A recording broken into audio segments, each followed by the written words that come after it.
don't see any Delhi police official right now. In this entire stretch, only the chalk, only the Kanjawala chalk, where we have seen the Delhi police official. Right now I'm signing off from here, asking the question that yes, where is the Delhi police? The responsibility is questionable, and we as a commoner are asking that day where was the Delhi police? Along with video journalist Mahinder, Harsha Chandwani reporting for Republic TV. Now, Republic TV has accessed CCTV footage that shows how the dead body of a 20-year-old was entangled in the undercarriage of the car around 3 o'clock on January the 1st. The 20-year-old woman died after her scooty was hit by a car and her body was dragged in the outer Delhi area of Sultanpuri. The police has now changed its version. In the hit-and-run case, the police have admitted that the body of the 20-year-old was dragged for at least 13 kilometers. On Sunday, the police had said that the body was dragged for just about 4 kilometers. अभियुक्तों को गिरफ्तार किया है। इसमें एक medical board constitute कराया जा रहा है, जिसकी रिपोर्ट के आधार पर फर्दर इन्वेस्टिगेशन होगा।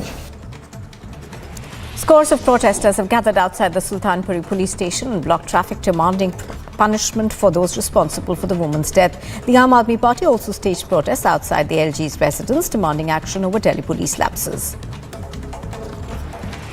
The family of the 20-year-old victim has alleged that this is a case of rape and murder. The police have said that relevant sections will be added in the FIR after the post-mortem by the special medical board that has been constituted in this case. The Delhi police has booked the accused for causing death by negligence. The police has said that more sections will be added in the FIR based on the post-mortem report. Protesters outside the Sultanpuri police station drove out AAP MLA Rakhi Birla, who para-dropped at the protest site to meet the family. Protesters said that this case should not be politicized. The Aam Aadmi Party has alleged that Delhi police is attempting a cover-up in the case, as one of the main accused in this case, Manoj Mittal, is a BJP worker. इसको phone करता है 22 बार और police उस गाड़ी को नहीं पकड़ पाती है। वो आदमी लगातार उस गाड़ी का पीछा कर रहा है, वो गाड़ी वहीं उस इलाके में घूम रही है, आगे जाती है, यू टर्न लेके फिर आती है, फिर आगे से फिर यू टर्न लेके फिर आती है। पुलिस उनको रंगे हाथों नहीं पकड़ पाती। 4:11 पर जब कॉल आती है कि साहब एक जगह लाश पड़ी है, एक लड़की की नग्न अवस्था में है, तो पुलिस उस लाश को बरामद करने पहुंचती है। A Delhi court has remanded the 5 accused in the 3 days of police custody. Police told the court that the probe was in its initial stages and custodial interrogation of the accused was required for taking it forward. Deepak Khanna, Amit Khanna, Krishan, Mithun and Manoj Mittal are the 5 accused in the case.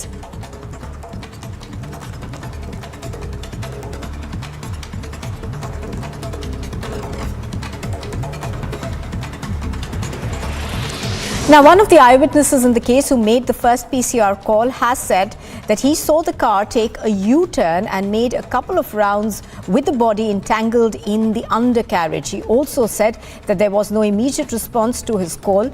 Another eyewitness has said the car took a U-turn upon noticing the barricades, and he saw the head of the girl at the rear of the vehicle. मैंने 112 number call किया पहले, और तब जैसे 3:20 में मैंने पहले call की। उस टाइम मेरी मैडम से बात हुई, मां मैडम ऐसे ऐसे कोई डेड बॉडी है, बलेनो गाड़ी है ग्रे कलर की, और वो कुतुबगढ़ साइड जा रही है खंडावाला साइड से, और उसमें डेड बॉडी नीचे फंसी हुई है और वो निकल नहीं रही है, बंदा गाड़ी रोक नहीं रहा है, और चलता जा रहा है 20 से 25 की स्पीड में। तो मैडम ने बोले ठीक है, आपसे संपर्क कर रही है, PCR भी गया अभी। मैंने फ़ोन काट दिया, फिर फ़ोन करने उन्होंने दोबारा रिटर्न फ़ोन किया, बोला डेड बॉडी है, कफन में है या वैसे है? मानी कफन में नहीं है, वो बगैर कफन है और ऊपर से नगन है, निचले साइड में कुछ है ब्लैक कलर का, क्या लोअर है, जींस है, पैंट है, पजामी है, जो भी है। तो उसमें उस टाइम तक मैं शो नहीं कर पाया था कि वो लेडीज है जेंट्स है, लेकिन ये था कि उसमें डेड बॉडी है। Now, sources have said that the accused have admitted that they did not come across any checkpoint or police van as the car dragged the woman for close to 13 kilometers.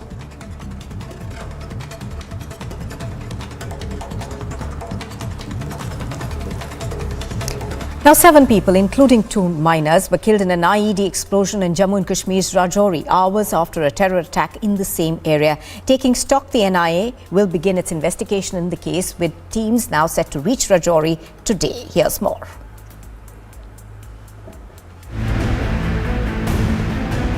Rajouri saw a black night on the January 1st and then even more ugly morning on January 2nd. On Sunday, 3 Hindu houses were targeted when the families were preparing their dinner. From one house to other, the terrorists went on looking for the targets. The victims were singled out, their Aadhaar cards verified, and then they were murdered. 2 आदमी थे, वो पहले आए ना road से, एक आया ऊपर रोड से, उनको बोलने लगा आपको बंदे नहीं मिले, 2 हैं नहीं मिले, मुझे नहीं मिले, कहाँ गए थे आप? उन्होंने बोला अपने घर गए थे पार, तो वो रास्ते से ही आ रहे थे, जो मेरा पति है ना वो रास्ते से आ रहे थे, फिर वो ससुराल वाले जो आग सेक रहे थे घर पे, फिर मैं खाना बना रही थी, चूल्हे के पास बैठी खाना बना रही थी, फिर मैं खाना बना रही थी तो उन्होंने बोला है आप अंदर चलो हैं, मैं किस लिए, पहले बच्चे उन्होंने अंदर किए हैं आप अंदर चलो हैं, फिर बच्चे उन्होंने अंदर कर दिए, फिर मेरे को बोले आप भी अंदर चलो, मैं किस लिए अंदर नहीं जाना, हम इधर ही बाहर ही रुकेंगे, आपने आधार कार्ड चेक करो तो चेक कर लो, एक और सी बात है हमारे को अंदर डाक के आप आधार कार्ड चेक करोगे, इनका क्या बात है? फिर कोई नहीं बोले, हमारे फटफट मेरे को धक्का देके ना किचन में डाल के तो बाहर से कुंडी ला दी, फिर कोई होश पाश नहीं, बाहर से कुंडी लगा दी, उन्होंने फायरिंग हुई। आधार कार्ड मांगा गया था उन लोगों की तरफ? हाँ मांगा सने, हाँ आधार कार्ड मांगा था। फिर उसके बाद फायरिंग? हाँ। आपको होश आई जब आप बाहर आए तो क्या देखा? वो आदमी मिले ही नहीं है, तो जो हमारा पति था वो ऐसे गिरे हुए थे, रास्ते में ही पड़े हुए थे। Hours after the massacre, at 9:30 a.m. in the morning, there was an IED blast near one of the victims' house. ये लेडीज जो है, ये कितना नुकसान जो है शत विशत पूरी तरह से हो गई हैं, यानी कि ये पॉसिबिलिटी है कि यहाँ पर एक जो है बड़ा ब्लास्ट हुआ है। ये देखिए लगातार सरजीवन आपको विजुअल्स दिखा रहे हैं कि किस तरह से सुरक्षा बल जो है वो यहाँ पर तैनात थे और चंद मीटर की दूरी पर जो है एक बड़ा ब्लास्ट यहाँ पर हुआ है। अब लोगों को यहाँ पे जो है सुरक्षा बल कोशिश कर रहे हैं कि जल्द से जल्द जो है वो यहाँ पे ले जाया जाए। 2 children of age 4-year-old and 5-year-old succumbed to the injuries in this blast.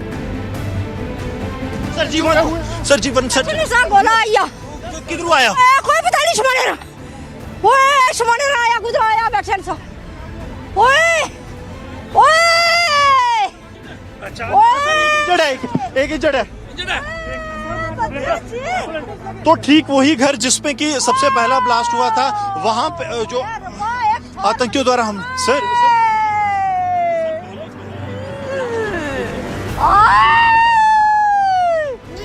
Angry over the massacre, people held protests. One minor lost his life in the IED attack that has taken place. What it seems is a timer IED that was put in place by the terror group so as to inflict maximum damage to the security forces as well as locals in the area. But since the forces were not here, they were in the outer cordon. 10 civilians got injured, out of which 1 minor lost its life. And this was the first point of contact of the terrorists with the civilians, wherein they killed 1 person, Deepak Sharma. And from here, the terrorists moved to their next target, which is several meters away from this very place. Not too far, but another house of a Hindu family. As the people raised security concerns, Jammu and Kashmir Lieutenant Governor Manoj Sinha visited the village where the terror attack took place. He chaired a high-level meeting and met the victims along with the DGP. LG assured action. अभी एक security की भी meeting की गई है। 2-3 फैसले हम लोगों ने किए हैं। एक तो इस मामले की गंभीरता से जांच और तह तक पहुंचना, क्योंकि ये नापाक कोशिश से फिर से वो स्थिति लाने की वो किसी हाल में नहीं होने दिया जाएगा। कुछ लोगों ने सवाल उठाया लैप्सेस का, तो उसके लिए एक इंक्वायरी गठित करके पता करेंगे और इंक्वायरी की रिपोर्ट के आधार पर आर्मी के लोग भी थे ये लोग भी पूरी मुस्तैदी से इस इलाके में आने वाले दिनों में प्रभावी कार्रवाई हो, ये कोशिश की जाएगी। और जिन लोगों ने भी इस घटना को अंजाम दिया है, पूरा हिसाब बराबर किया जाएगा। NIA team will visit the site today to investigate the Rajouri attack. Bureau Report, Republic TV.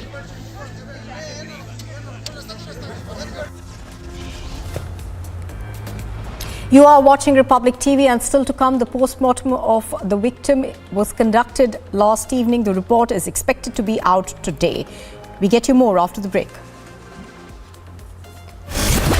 This is Samiksha Srivastava reporting from Mumbai, and this is Republic.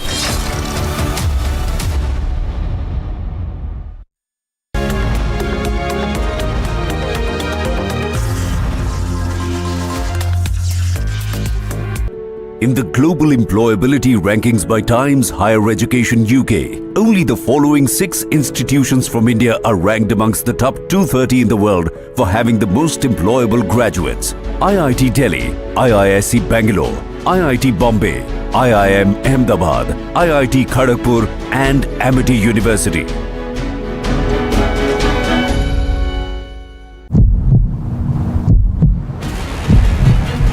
There is a huge crowd of people who have come and they are demanding justice for Anjali. They are saying that they are not convinced by the police theory. They feel that Anjali was actually assaulted and then brutally murdered. Again, dramatic visuals being seen. The protesters have just surrounded the car. They are just banging the car of this official. So you can see that they have banged the vehicle and they have broken the windshield, and you can see the official is running away. The official is running away.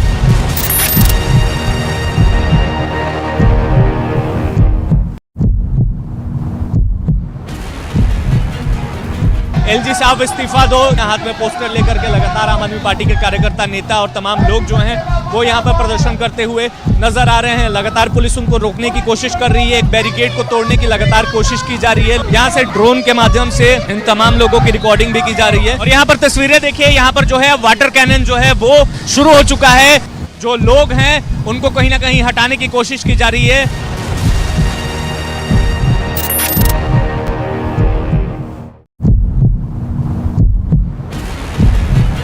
का एक इतना बड़ा धमाका हुआ है, उसी घर में धमाका जो है हुआ है। ये बच्चा जो है, इसे भी यहाँ पर माइनर इंजरीज जो हैं वो यहाँ पर आई हैं। आप देखिए, भारतीय सेना जो है वो यहाँ पे इंजर्ड्स को लेकर जा रही है। ये देखिए, इंजर्ड्स को यहाँ पर लेकर जाया जा रहा है। 2 महिलाएं घायल हुई हैं और एक बच्चे को मामूली तौर पर चोटें जो हैं वो आई हैं। अब भारतीय सेना की एम्बुलेंस में डालकर जम्मू कश्मीर पुलिस के जवान जो है वो उन्हें यहाँ पर रेस्क्यू कर रहे हैं।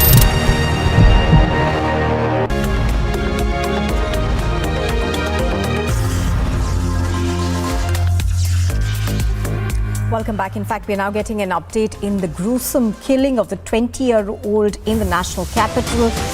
The Republic has learned that Delhi police believe that Anjali wasn't alone on her scooty. Another girl was with her at the time of the accident. She suffered injuries and fled from the spot. But the deceased got stuck in the undercarriage of the car, after which she was dragged for nearly 13 kilometers.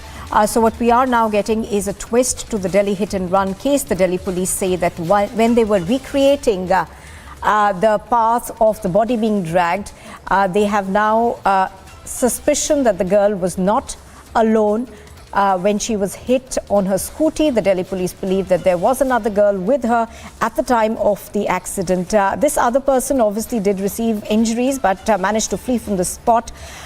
They don't know yet whether she saw Anjali being dragged by the car or not. All of those things, of course, are a matter of investigation, and we'll know more as the Delhi police come out with more details. But this is information that is just coming in. In fact, let's go across to Tunisha, who has more details on this. Tunisha, good morning. This, of course, is coming as a twist to this case. We are being told that there perhaps could have been another person who was there at the time of the accident at least. Right, Nupur, a very, very good morning to you. Clearly, there are new angles now coming to the fore. Yesterday, remember when the special CP briefed the media on this case, he clearly did not mention about presence of any other girl also in the scooty. But today, it's a new day in the case. It's a new investigation which is taking place all over. And now we have another angle of the victim being accompanied by another girl. However, I just had a word with the family, and they have to say that when the victim left from the house, she was all alone. So clearly it was not from her house where she was leaving for her designated place that she was accompanied by somebody. It was maybe at the time of the venue that she was accompanied by somebody, or during her way. Now it will be very interesting to find out if this girl could give us more leads as to what has happened at the wee hours of the 1st of January 2023, where, remember, it is said that this is the victim along with the girl who was there on the scooty was also hit. So maybe there are important leads that this girl could give us about how the accident actually took place, what happened on the wee hours of 1st of January. Nupur. All right. So the other thing, of course, Tunisha, is that is there any CCTV footage that seems to suggest that there could have been a pillion rider? Right, Upar, right now, so far as many CCTV footages as we have accessed, there seems to be no sign of any girl in the scooty. Now, on what basis is police putting out this claim that there was another girl on the scooty? Where did this, where is this lead? Did the police get from? Are the unanswered questions that we are still waiting for? But all of that and more investigative details, more details of the same incident coming up to you right after a very, very short break.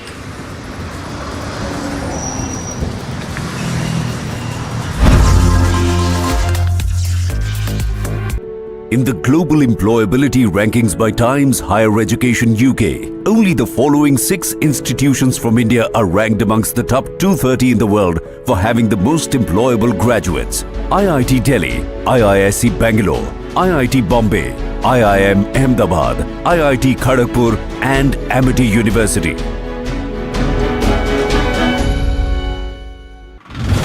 Right now we are in the Dangri village where the cordon and the search operations are on, where the terrorists have taken away the lives of 4 Hindu civilians after identifying them via their ID cards, and intensified searches are underway. Those terrorists, the security forces are trying to identify at an earliest and also to neutralize them. The Indian Army has been deployed in every nook and the corner of the area.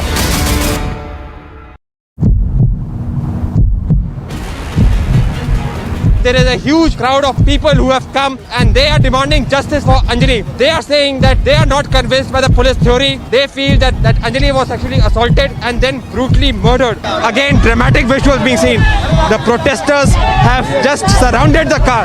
They are just banging the car of this official. So you can see that they have banged the vehicle and they have broken the windshield, and you can see the official is running away. The official is running away.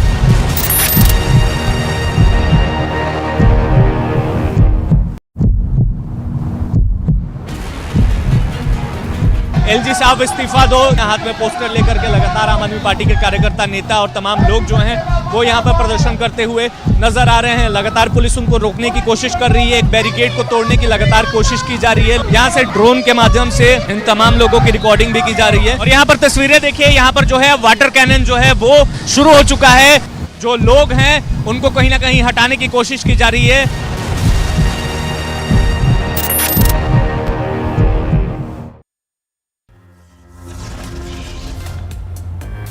And here's a quick recap of the top headlines at 8:30 this morning. Republic TV accesses an FIR copy of the Delhi hit-and-run case. 2 out of 5 accused were drunk. That's been mentioned in the FIR. Home Minister intervenes, seeks a report from the Delhi special CP in the hit-and-run case, asks to act without fear of favour. The post-mortem of the victim is conducted in the evening. Reports to be out today. Accused blood samples have also been sent to the FSL. NIA team will be reaching Rajouri to investigate the massacre by Pakistani cowards. Last rites of victims to be performed today.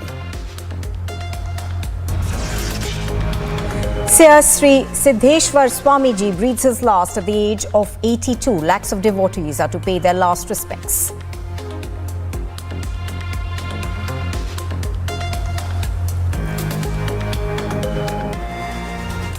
A woman police constable who was allegedly molested by two DMK cadres during a party event in Chennai on Sunday withdrew her complaint after the suspects apologized to her. Now, the incident allegedly took place at a DMK meeting near Dasrathpuram bus stand in Chennai's Saligram. Now, the MP, Kanimoi, also participated in the event. Towards the end of the event, the woman constable was spotted crying and two suspects were rounded up by the police. But DMK cadres created a ruckus and officials did not detain the suspects either.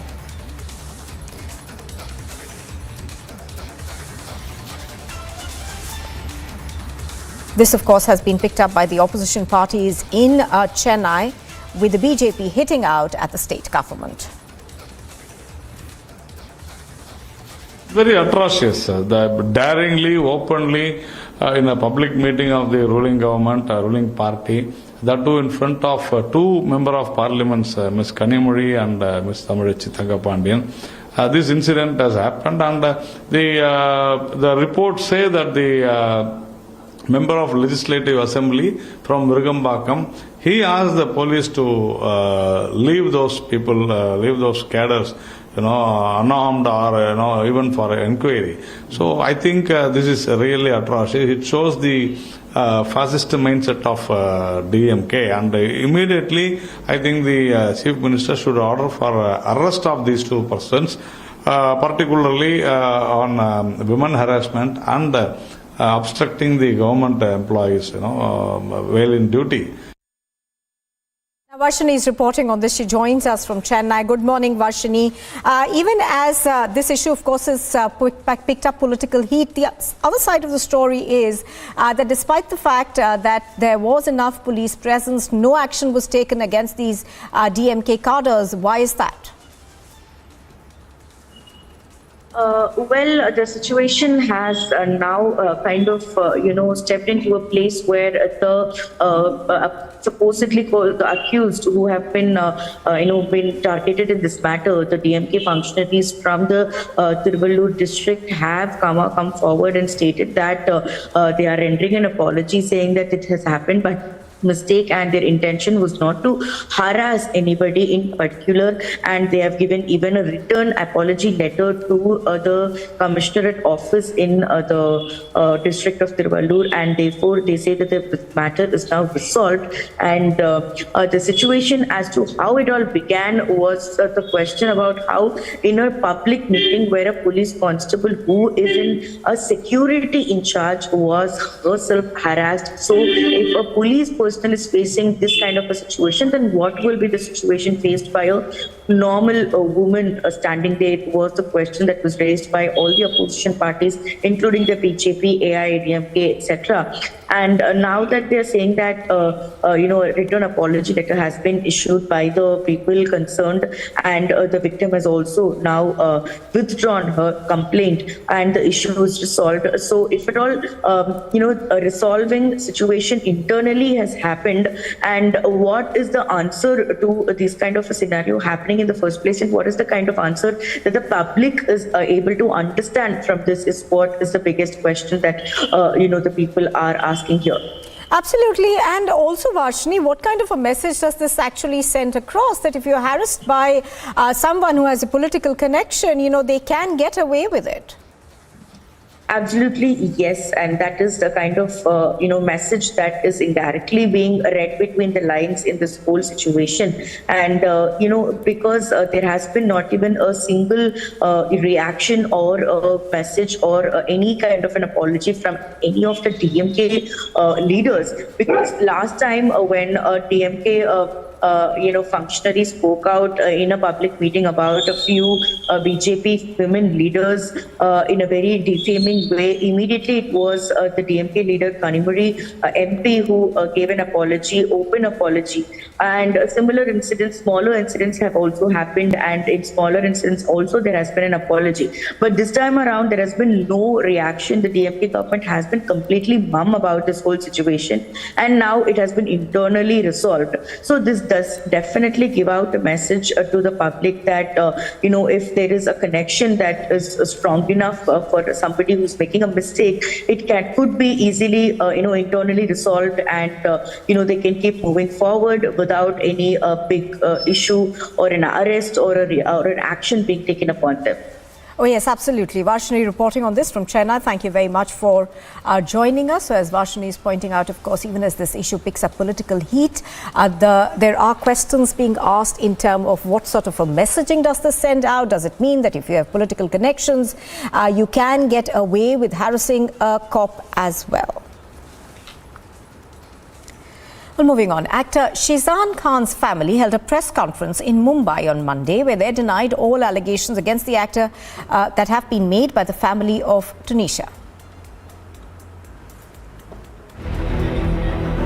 On Monday, December 2nd, accused Shizan Khan's mother, sisters and his advocate Shailendra Mishra held a press conference in Mumbai where they levelled every allegation made at Shizan. हिजाब, दरगाह, ये कहीं से कहीं तक उठता ही नहीं सवाल, क्योंकि हम जो भी अपना रिलीजन मानते हैं वो हमारी पर्सनल चीज है, हमारी पर्सनल स्पेस में होता है. हम उसके लिए यहाँ पे किसी को फोर्स नहीं करते, ना हमारा राइट है किसी को फोर्स करना. Refuting all allegations, Shizan's family and his lawyer claimed that the actor had a very cordial and understanding relationship with Tunisha. शिज़ान ने टुनीशा के साथ जो किया, पहले उसके साथ फ्रेंडशिप की, दोनों का था, आना जाना भी, घर पे बुलाना, वो आ जाता था. मेरे को उसने बताया मम्मा मेरे को शिज़ान से है और शिज़ान भी मेरे से करता है. फिर एक दिन अचानक उसने उसका मोबाइल चेक किया शिज़ान का, जिसमें उसकी गर्लफ्रेंड का कुछ चैट था, पता नहीं आई डोंट नो क्या था. तो इसने पूछा, शिज़ान से पूछा कि ये क्या है. शिज़ान ने टुनीशा के थप्पड़ मारा, सेट पे रूम में थप्पड़ मारा. तो वो कहता तू कर ले जो कुछ करना है, मेरा तेरे साथ कोई रिश्ता नहीं है. Accused Shizan's family also addressed charges leveled by Tunisha's family and called them baseless. उनकी मां को सब कुछ मालूम था, उन्होंने जानबूझ के पूरे इन्वेस्टिगेशन का दिशा भूल किया है. They clarified that Shizan and Tunisha had not broken up and the actress's family is fabricating stories that has no logic. Accused Shizan's lawyer further said that Tunisha had shared a disturbing relation with her mother over a professional life. Police ने सिर्फ और सिर्फ media trial के pressure में आके शिजान खान मोहम्मद को arrest किया है. He further said that Shizan, out of concern, even called late Tunisha's mother too, as Tunisha needed her on the set. But यहाँ पे एक बेगुनाह लड़का जेल में है आज. किसके वजह से, क्यों गया है जेल में, किसने ये पूरे इन्वेस्टिगेशन को मिसगाइड किया है, किसने ये पूरे इन्वेस्टिगेशन को मिसलीड किया है. When asked about the note recovered from the set of Alibaba where Tunisha was found dead, Shizan's lawyer said. Reiterating the lawyer's point, Shizan's sister said that it cannot be considered as a suicide note. तो ambulance अगर अंदर बुलाते तो आधा घंटा 40 minute लग जाता. Production की गाड़ी थी तो वो लेके भागे क्योंकि वो सेंसिबल डिसीजन था. और अकेला शिजान रूम में एंटर नहीं किया था, दरवाजा तोड़ा गया था. लोगों ने उसके साथ में दरवाजा तोड़ा है. तो विटनेस है जो पुलिस के पास हैं, ऑलरेडी कहा जा चुके हैं. यस, तो ये सच नहीं है. Remember, amid the ongoing investigation, the Vasai court on Saturday extended the judicial custody of accused Shizan Khan to 14 days. Moreover, the hearing of the accused actor's bail plea filed in the Sessions Court in Vasai town will take place on January 7, where Khan has prayed to the court that he be granted bail as he was innocent and had been arrested in the case just on the basis of suspicion. Bureau Report, Republic TV. And still to come, Republic TV accesses FIR copy of the Delhi hit-and-run case. 2 out of the 5 accused were drunk, as mentioned in the FIR. And the NIA team will reach Rajouri today to investigate the massacre. I'm Gursimran Singh in Jammu, and this is Republic.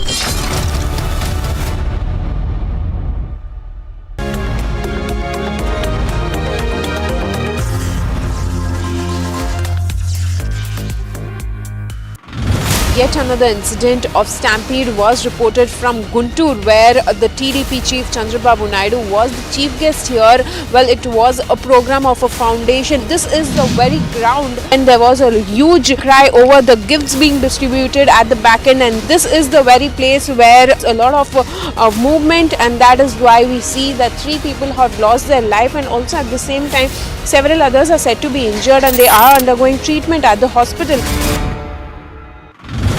Right now we are in the Dangri village where the cordon and the search operations are on, where the terrorists have taken away the lives of 4 Hindu civilians after identifying them via their ID cards, and intensified searches are underway. Those terrorists, the security forces are trying to identify at an earliest and also to neutralize them. The Indian Army has been deployed in every nook and the corner of the area.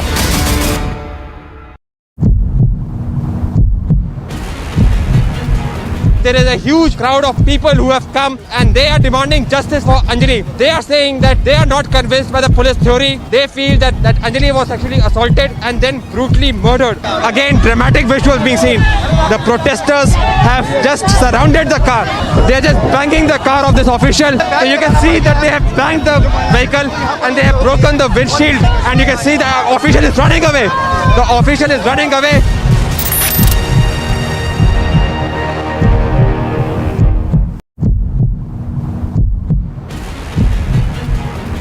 LG साहब इस्तीफा दो, हाथ में poster लेकर के लगातार आम आदमी पार्टी के कार्यकर्ता, नेता और तमाम लोग जो हैं वो यहाँ पर प्रदर्शन करते हुए नजर आ रहे हैं। लगातार पुलिस उनको रोकने की कोशिश कर रही है, एक बैरिकेड को तोड़ने की लगातार कोशिश की जा रही है। यहाँ से ड्रोन के माध्यम से इन तमाम लोगों की रिकॉर्डिंग भी की जा रही है। और यहाँ पर तस्वीरें देखिए, यहाँ पर जो है water cannon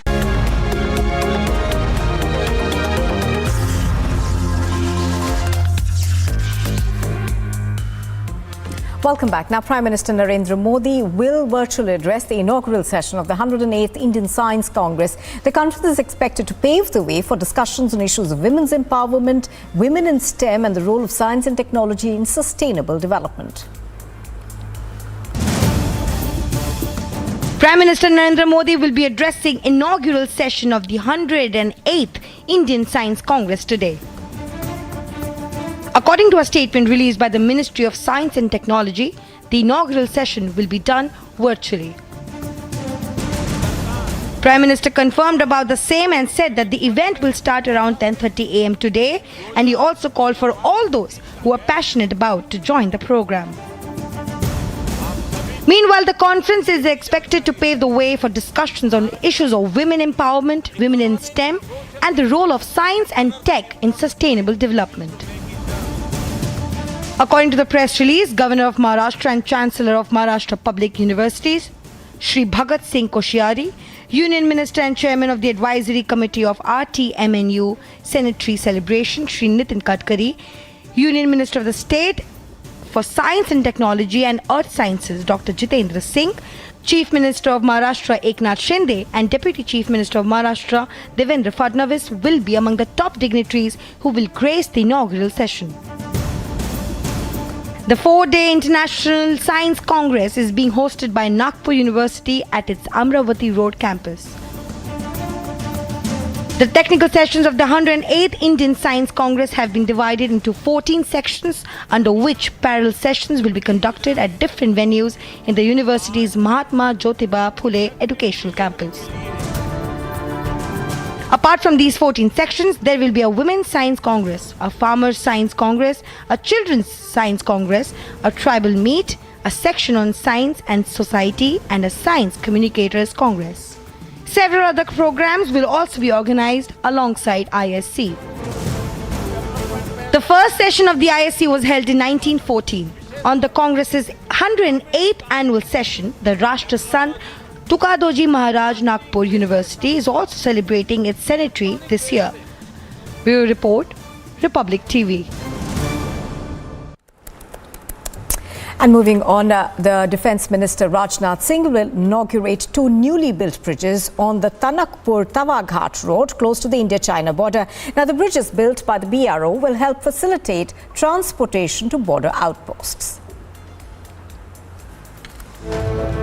On December 28th, the BRO had built 2 bridges on the Tanakpur-Tawaghat road close to India-China border. The bridges were made to further facilitate transportation to the last border outpost. And today, Defence Minister Rajnath Singh will be part of the inaugural ceremony of several projects constructed by Border Roads Organisation.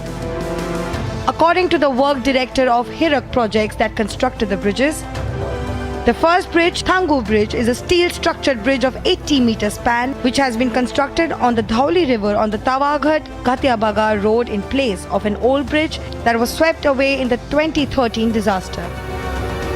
He further asserted that the bridge has been named as Dhauli Ganga Bridge, which will help transportation to security post at India-China border smooth. While the other one is a 30-meter concrete bridge built at Gamrodi in Kimkhola village near Joljibi, which will make transportation from Joljibi to Tawaghat very smooth. According to BRO, Defence Minister Rajnath Singh was to inaugurate the projects on December 27th, but had to put it off because of prior engagements. Bureau Report, Republic TV. Now, anti-government protests in Pakistan's Gilgit-Baltistan have intensified. Strikes are being observed in different parts of Gilgit-Baltistan against the government's new taxation laws. In exclusive visuals obtained by Republic Media Network, a sea of people can be seen chanting slogans against the Pakistani administration. This is the third straight day of protests.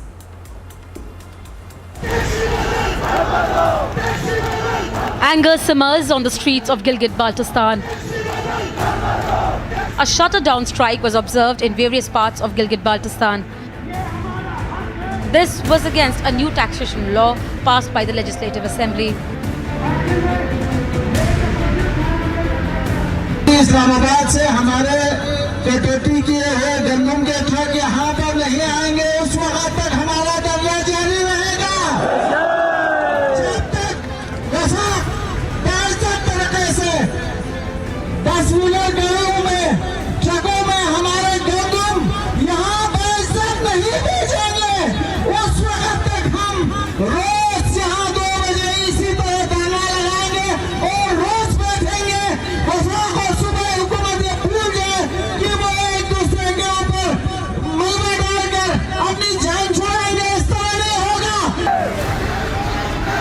The protesters have claimed that the Gilgit-Baltistan Revenue Authority Bill 2022 has imposed new taxes on 135 items.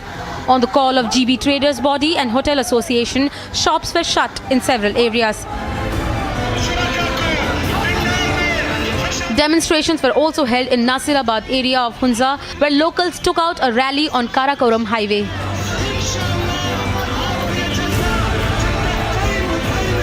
The protesters were holding placards and chanted slogans against the new taxes. आज पूरा जीवी बंद है सियाचन से लेकर दियामत तक के तमाम दुकान बंद हैं और आवाम सड़कों पे है शटर डाउन है तो हम हुकूमत वक़्त को ये बावर कराना चाहते हैं चाहे वो वफाकी हुकूमत हो चाहे सूबाई हुकूमत हो अवामी इश्यूज़ के मसले खुसूसन गंदम के जो बहरान हैं उसको जल्द अज जल्द हल करें हमारे जो गंदम के कोटे में कटौती की गई है उसको फौरन रिलीज़ करें. The locals claim that the imposition of taxes on 135 items will affect the poor people. Many protesters criticized the region's lawmakers for passing the bill and claimed that they have passed the bill for their own salaries and privileges.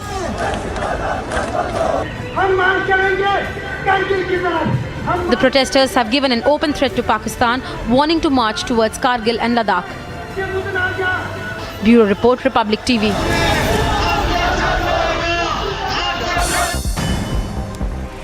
And here's a look at what the top international news this morning. Israel's military on Monday demolished the houses of 2 Palestinian gunmen. Israel's military alleged that the gunmen had killed an Israeli soldier during a firefight in September. Thousands gathered in Jenin to mourn 2 Palestinians killed in unrest with the West Bank. Now, Palestinian health officials said 2 Palestinians were killed, including a man claimed as a member of the armed Al-Aqsa Martyrs Brigade. 4 passengers were killed while 3 others were critically injured after 2 helicopters collided in the Australian tourist hotspot off the Gold Coast. Now, emergency aid was provided by beachgoers. One helicopter appeared to have been taking off and the other landing when they collided near the SeaWorld theme park in the northern beach on the Gold Coast. Mourners queued up to see Pope Emeritus Benedict XVI's body lie in state in St. Peter's Basilica. Thousands of people paid tribute to the pontiff.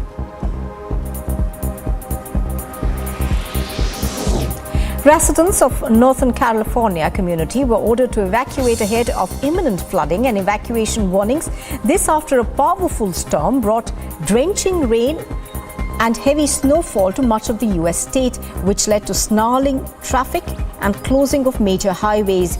Even after the storm, major flooding occurred in agricultural areas where rivers swelled beyond their banks and inundated dozens of cars. Emergency crews rescued motorists and the highway remained shut.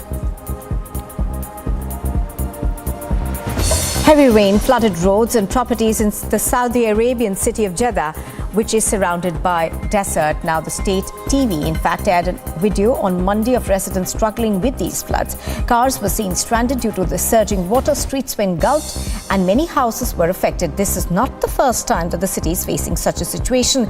In 2009, floods left 120 people dead, and in 2011, 10 people died.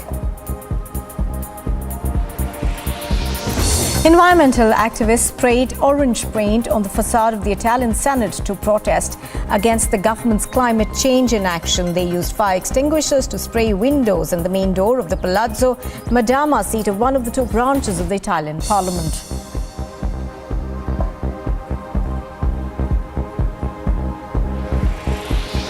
Russia has deployed multiple exploding drones in another nighttime attack on Ukraine as the Kremlin signaled no let-up in the strategy of using bombardments to target civil and infrastructure and wear down Ukrainian resistance to its invasion.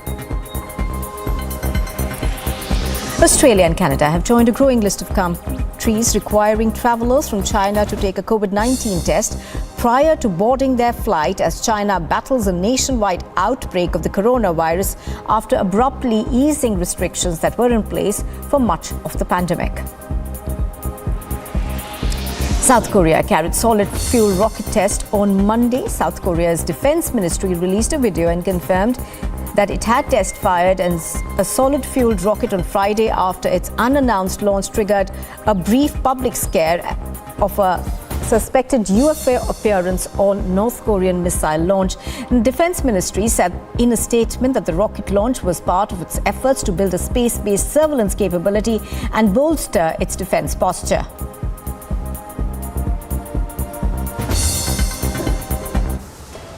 This is Republic TV, and coming up next, Republic TV accesses an FIR copy of the Delhi hit-and-run case. 2 out of the 5 accused were drunk.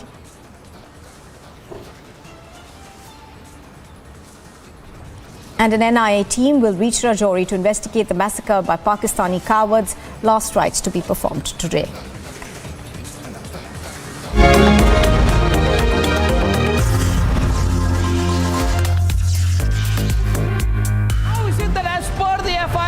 The 5 men in the car are drunk, but the police claims they don't have a medical report and so cannot be certain. It's insane what the police is saying. And we cannot and we will not let you get away with it. How can a car hit a scooter and the driver of the scooter get entangled underneath a small car and get dragged for 14 kilometers and the body of the scooter driver found without any clothes on? And which police force anywhere in the world would register this to be and claim an accident? It's no accident. But what this tells me, after 10 years, the police in the national capital has learnt nothing. But let them know tonight that we are still around and that we, the people, will challenge their malice and their falsehoods with all the force and all the conviction at our command. There is never any grey for me. It's only black or white, a good or bad, truth or falsehood. And at the start of this year, I call upon all of you, my fellow citizens, respond as you did when I called on you to speak out during Nirbhaya.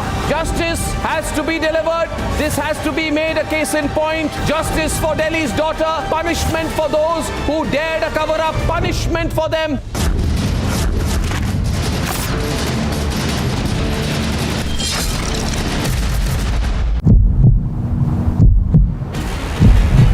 का एक इतना बड़ा धमाका हुआ है, उसी घर में धमाका जो है हुआ है। ये बच्चा जो है, इसे भी यहाँ पर माइनर इंजरीज जो हैं वो यहाँ पर आई हैं। आप देखिए भारतीय सेना जो है वो यहाँ पे इंजर्ड्स को लेकर जा रही है। ये देखिए इंजर्ड्स को यहाँ पर लेकर जाया जा रहा है। 2 महिलाएं घायल हुई हैं और एक बच्चे को मामूली तौर पर चोटें जो हैं वो आई हैं। अब भारतीय सेना की एम्बुलेंस में डालकर जम्मू कश्मीर पुलिस के जवान जो है वो उन्हें यहाँ पर रेस्क्यू कर रहे हैं।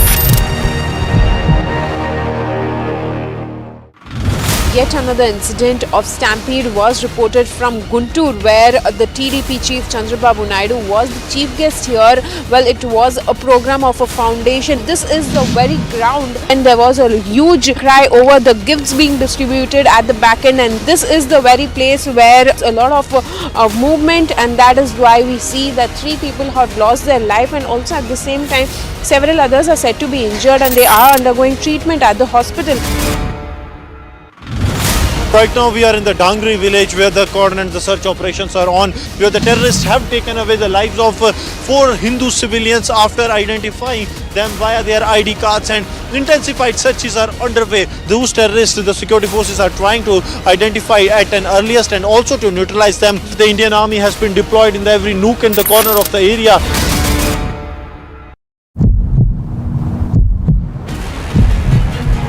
There is a huge crowd of people who have come and they are demanding justice for Anjali. They are saying that they are not convinced by the police theory. They feel that Anjali was actually assaulted and then brutally murdered. Again, dramatic visuals being seen. The protesters have just surrounded the car. They are just banging the car of this official. So you can see that they have banged the vehicle and they have broken the windshield. And you can see the official is running away. The official is running away.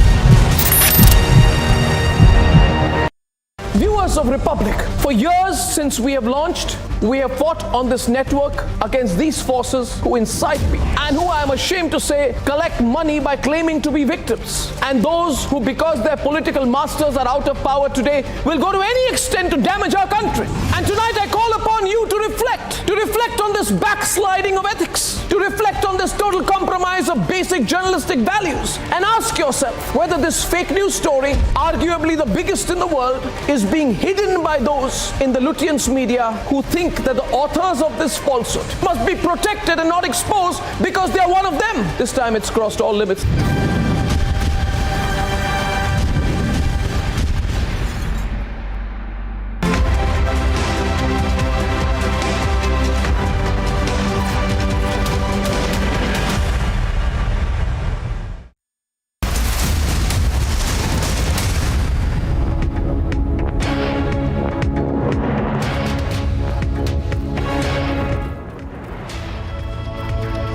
A very good morning. We are live and breaking this Tuesday morning. I'm Shivangi Shukla getting you all the top updates. But first, the headlines we're tracking right now.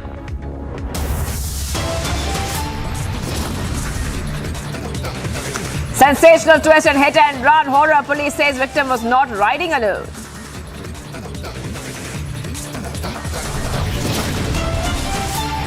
After amateur intervention, Special CP begins probe. Crime scene to be recreated soon.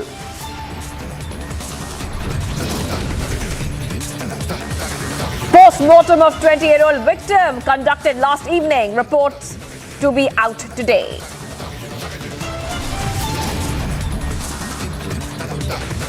Seven killed in back-to-back terror attacks at Rajouri. NIA team to probe massacre by Pakistan cowards.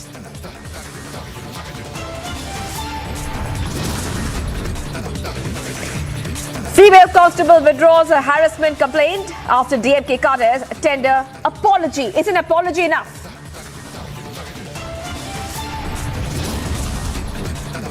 Rahul's aide seen opening fire at a birthday party. BJP hits out at the trigger-happy cop.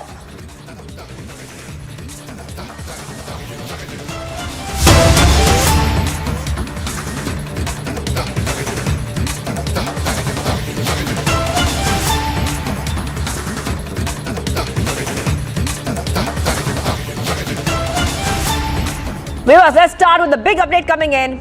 Getting an update on the gruesome killing of the 20-year-old girl in the national capital that has shocked the entire nation. Republic has learned that the Delhi police believed that Anjali was not alone on her scooty. A girl was with her at the time of the accident. She suffered injuries and fled from the spot, but deceased's legs got stuck in the car, after which she was dragged. In a fresh CCTV tape access, which is on your screen right now, the victim can be seen with an accomplice. That is right, viewers. It looks like Anjali, the 20-year-old, was not alone. The sensational twist has come to the fore. The Delhi hit-and-run cases police have now revealed the victim was not alone at the time of the accident.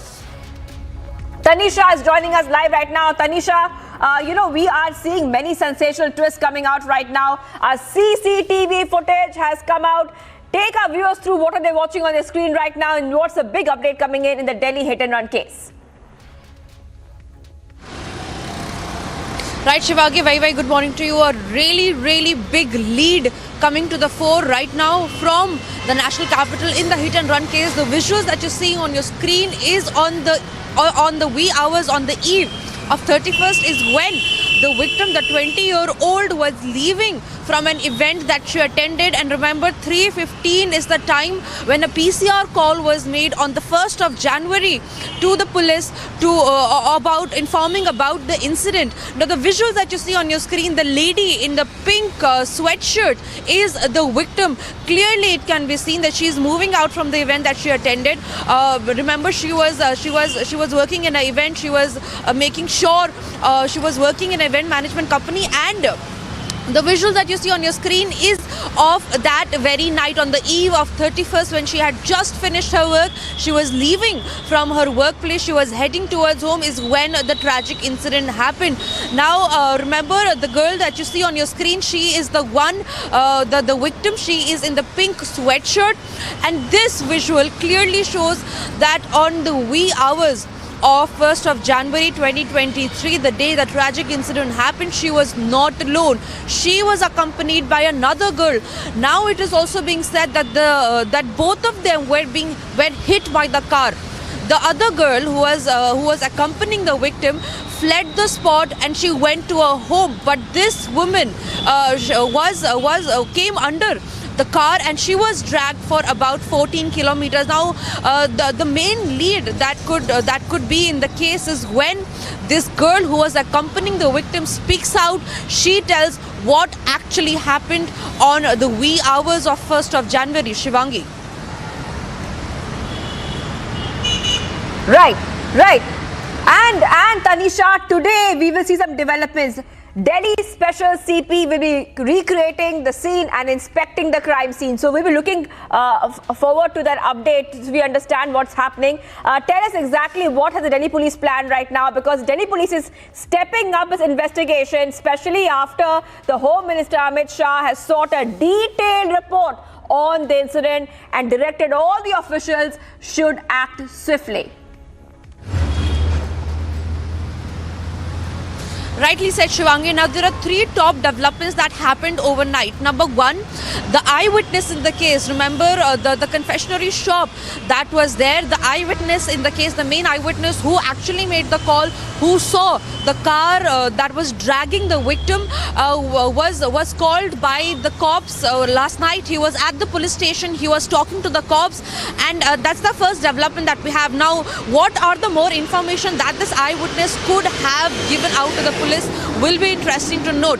Number two, yesterday the FSL team was at the spot. They revealed that there were blood stains below the car. Now, this is another development. The third development is that late night, the police, the cops were at the incident spot where they actually recreated the crime scene.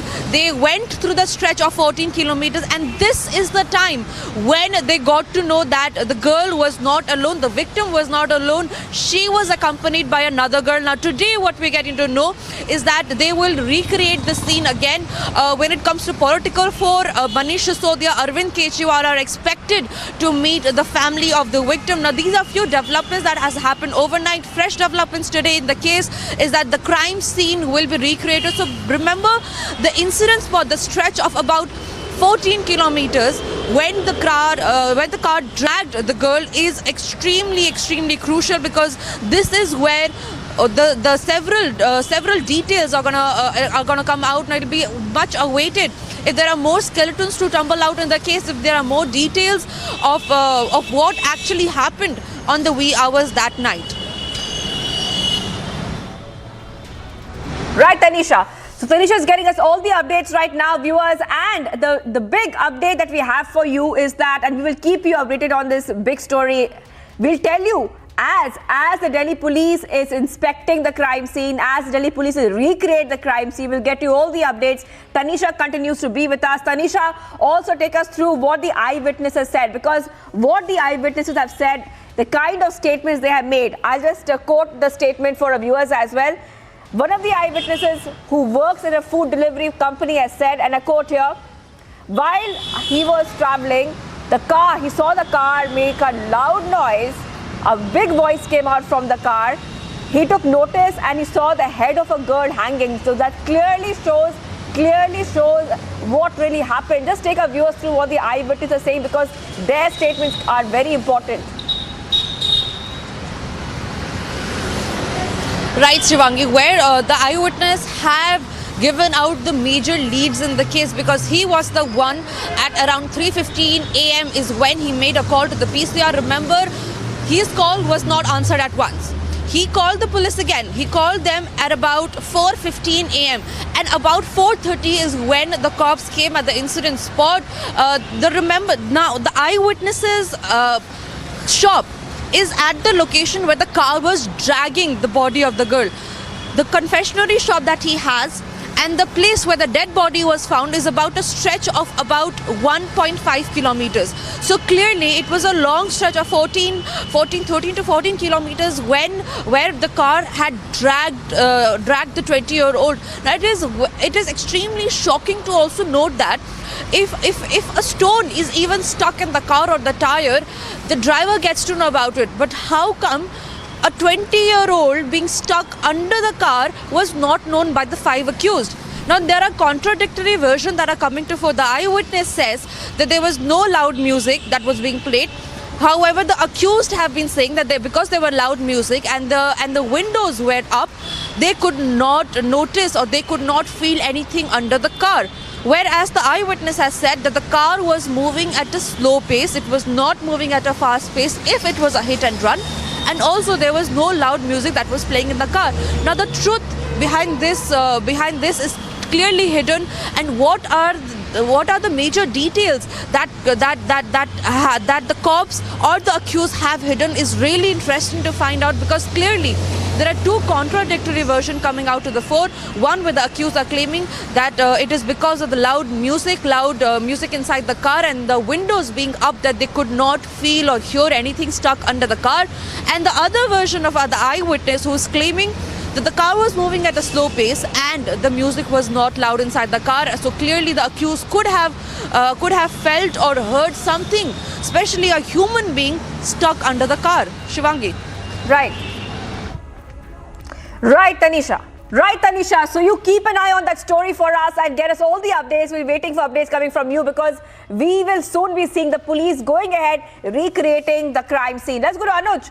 Anuj is joining us live as well. Anuj, yesterday there were a lot of protests. There was anger on the streets, family demanding justice, and also families saying that this was not just a hit and run case. It goes much more beyond that. The 20-year-old who was the breadwinner of a family, she was brutally murdered. Well, that's what the family is saying. What is the latest that you are picking up?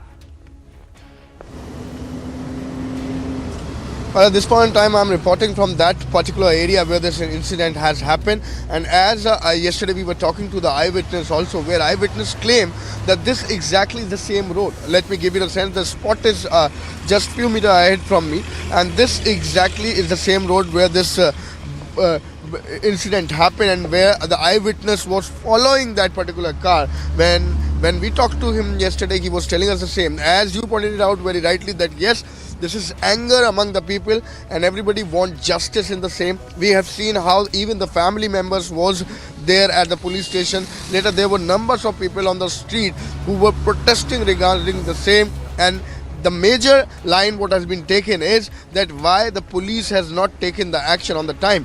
When this was the PCR who received the call, by the eyewitness why then too there was a delay from the police side, and it was the night of 31st December when everybody was already on alert. There was advisory which was given by the Delhi police itself, but then too it was something which is clearly a lapses by the Delhi police, and that's something what has been coming out as an anger among the people, where they are saying why the police has not taken the action on the time. On the other hand, we are also waiting for the update from the medical report. A medical team already has been constituted. Then too, it is going to be clear that what exactly would have happened, because the family is also saying about the sexual harassment. Rather, we will have to wait for that until and unless the full report of the postmortem and the medical team which has been constituted comes out with the facts and figures that what exactly has happened. So this is something what we are waiting for. On the other hand, if we talk about the statement which has been given by the accused who has been already arrested and under the police remand at this point in time, then they are saying that they were not drunk. They were coming out from a celebration that was the New Year Eve. They were just in a celebration, and after that they were returning from there, and because of the loud music they were not able to hear it what exactly has happened.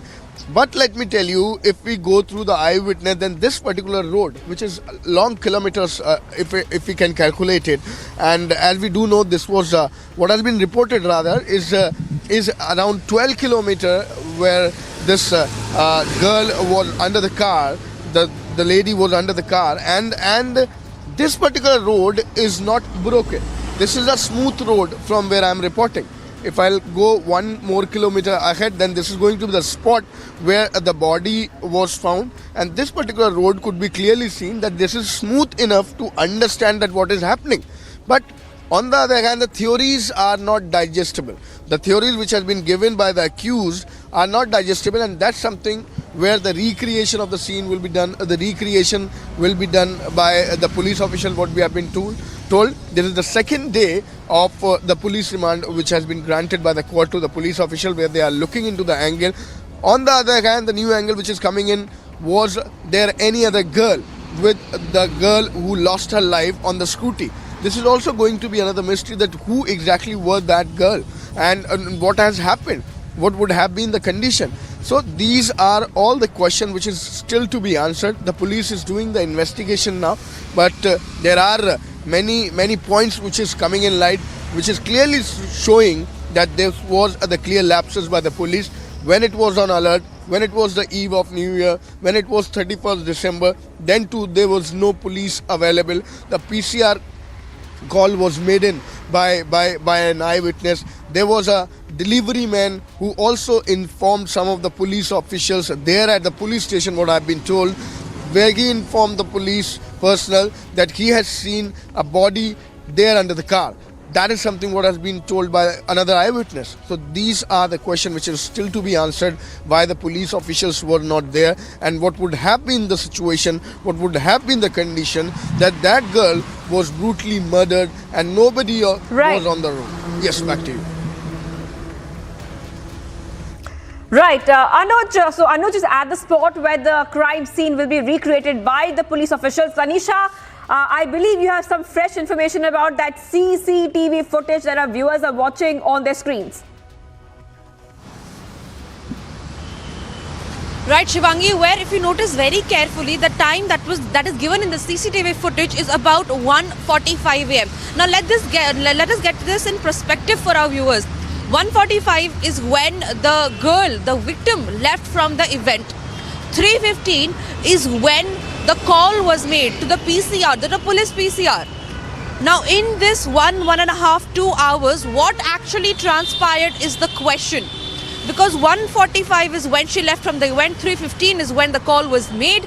And remember, now in this CCTV video, the girl wearing the pink sweatshirt is the victim. But the girl riding the scooty is wearing a red jacket. Now the girl wearing the red jacket is actually the victim's friend. So when they had left from the event, it was the victim's friend who was riding the scooty. And soon after they crossed few kilometers is when the victim took over the rider's seat. She was riding the car and her friend was sitting behind.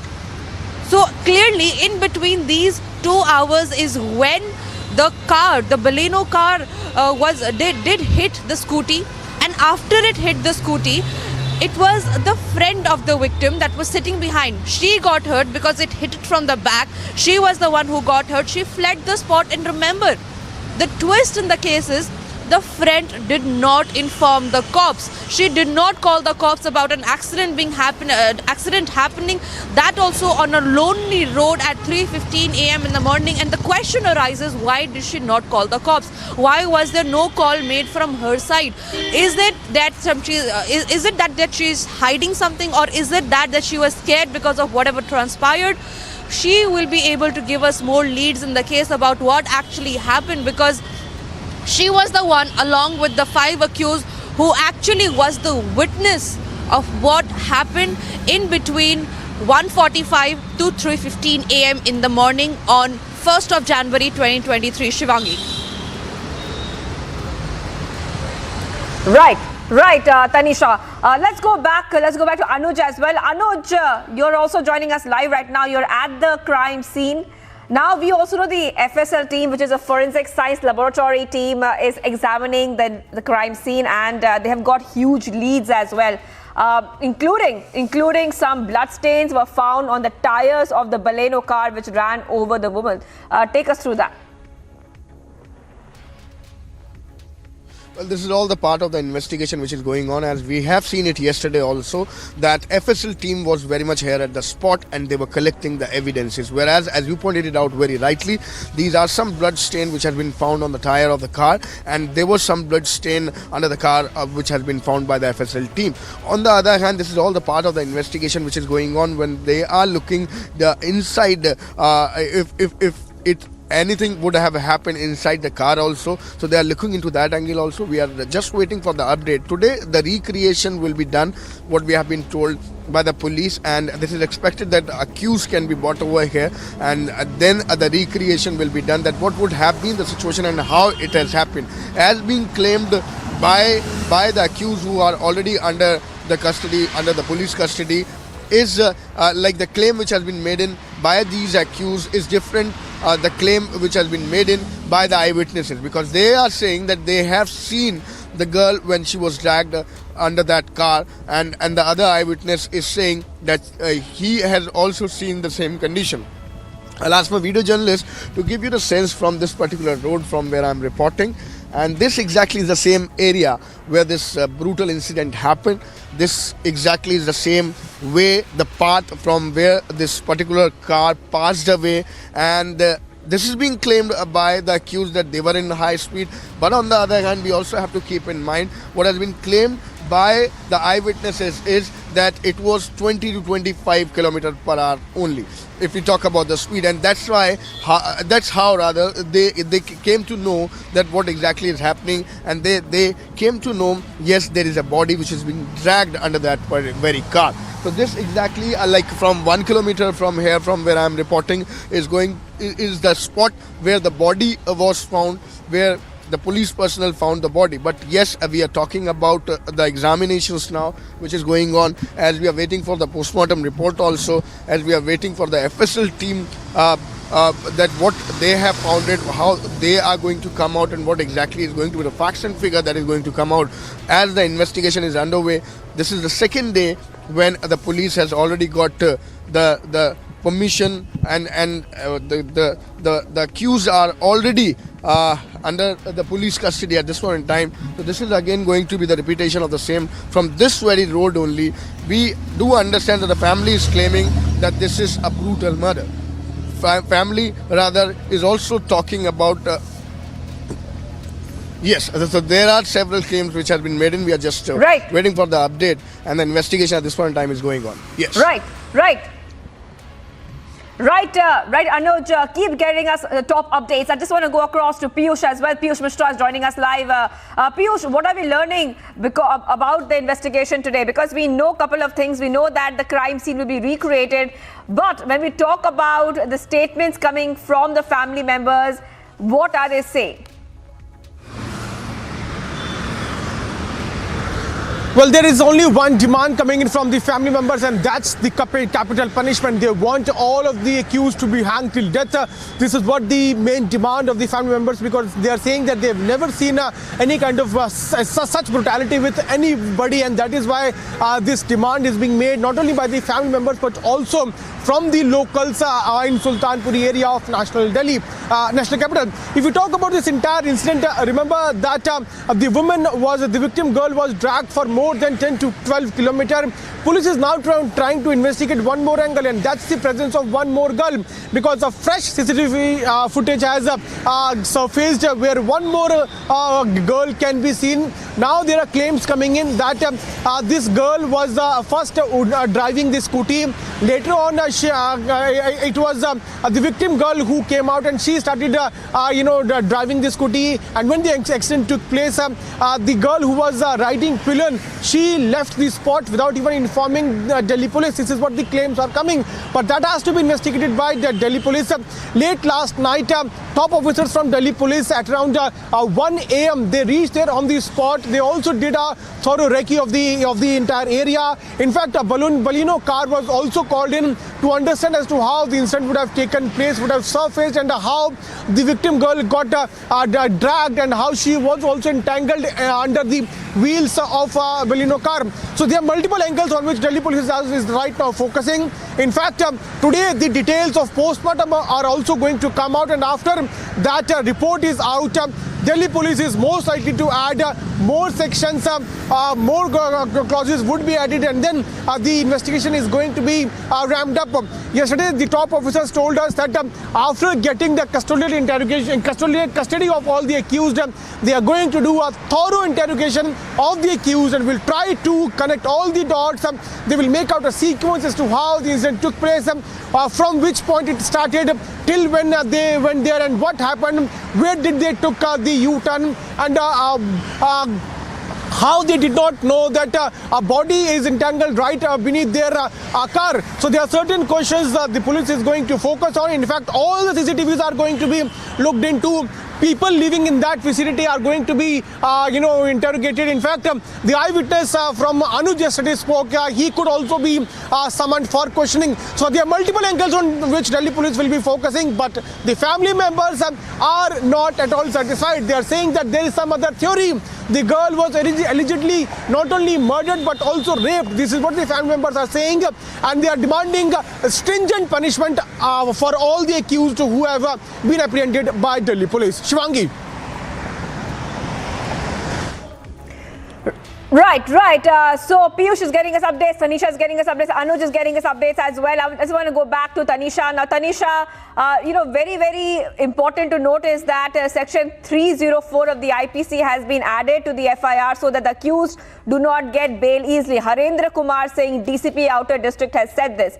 So this has been added. That means Section 304 of the IPC means punishment for culpable homicide not amounting to murder.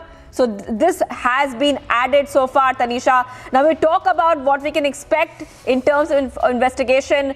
Tell us a little bit more about that. Also tell us a little bit about what the other eyewitnesses are saying and what the family is saying, because what the family says has played a big role. Remember, viewers, that the family members had broken the windshield of the police car. That's the kind of anger that we're seeing from the streets. Right, Shivangi. Now, the family's statement plays a very, very crucial role here, because remember, what the police has been claiming and what the family has been claiming are two poles apart. Because the police has been claiming it is a simple hit and run case, but the family, on the other hand, is alleging sexual assault plus murder.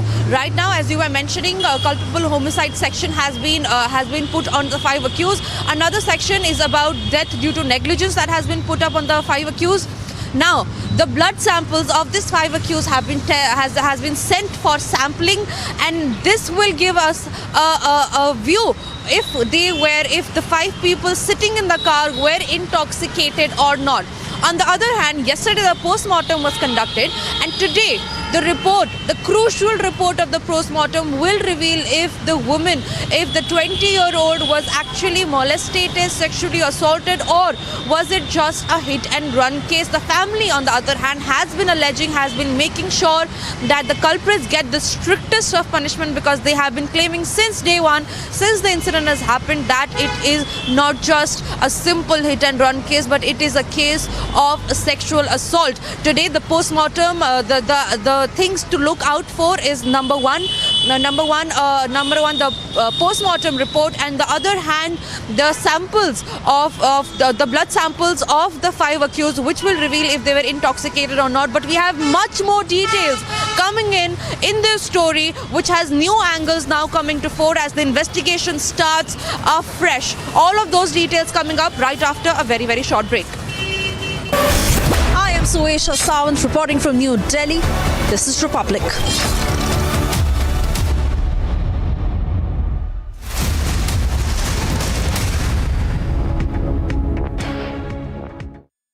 In the global employability rankings by Times Higher Education UK, only the following 6 institutions from India are ranked amongst the top 230 in the world for having the most employable graduates: IIT Delhi, IISc Bangalore, IIT Bombay, IIM Ahmedabad, IIT Kharagpur and Amity University.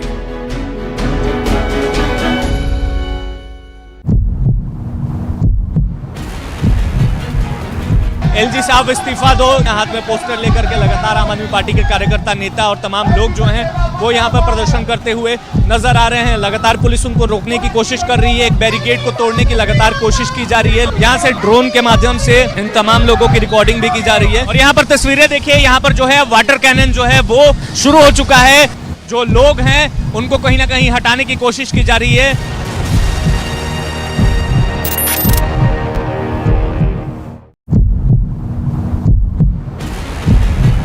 का एक इतना बड़ा धमाका हुआ है, उसी घर में धमाका जो है हुआ है। ये बच्चा जो है, इसे भी यहाँ पर माइनर इंजरीज जो हैं वो यहाँ पर आई हैं। आप देखिए, भारतीय सेना जो है वो यहाँ पे इंजर्ड्स को लेकर जा रही है। ये देखिए, इंजर्ड्स को यहाँ पर लेकर जाया जा रहा है। 2 महिलाएं घायल हुई हैं और एक बच्चे को मामूली तौर पर चोटें जो हैं वो आई हैं। अब भारतीय सेना की एम्बुलेंस में डालकर जम्मू कश्मीर पुलिस के जवान जो है वो उन्हें यहाँ पर रेस्क्यू कर रहे हैं।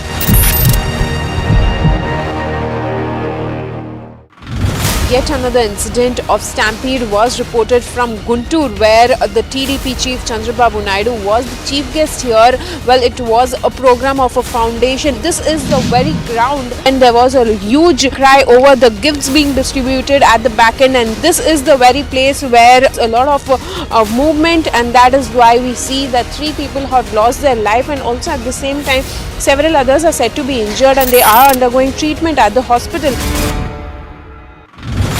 Right now we are in the Dangri village where the cordon and the search operations are on, where the terrorists have taken away the lives of 4 Hindu civilians after identifying them via their ID cards, and intensified searches are underway. Those terrorists, the security forces are trying to identify at an earliest and also to neutralize them. The Indian Army has been deployed in every nook and the corner of the area.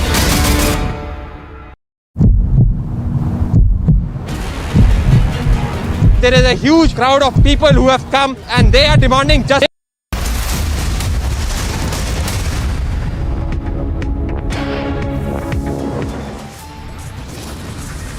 Viewers, top headlines right now. Sensational twist and hit and run horror. Police say victim was not riding alone. After imminent intervention, special CP begins probe. Crime scene to be recreated. Post-mortem of 20-year-old victim conducted last evening, report to be out today.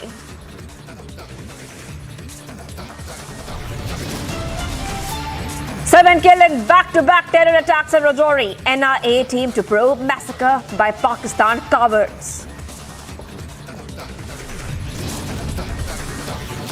Female constable withdraws harassment complaint after DMK cadres tender apology. Is an apology enough?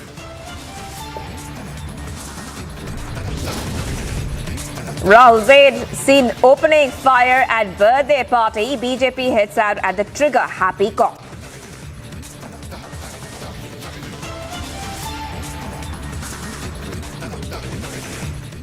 Viewers, we're live and breaking this Tuesday morning. Let's start with a breaking update coming in right now. One intruder has been shot down by the BSF at 8 a.m. in the morning. The accused had crossed the border and shot down by 72 Battalion of the BSF. Further search operations are now underway. So we are seeing one more Pakistan infiltration bid has been stopped in its track, viewers. And what we can tell you is that one intruder has been shot. I repeat, one intruder has been shot by the BSF.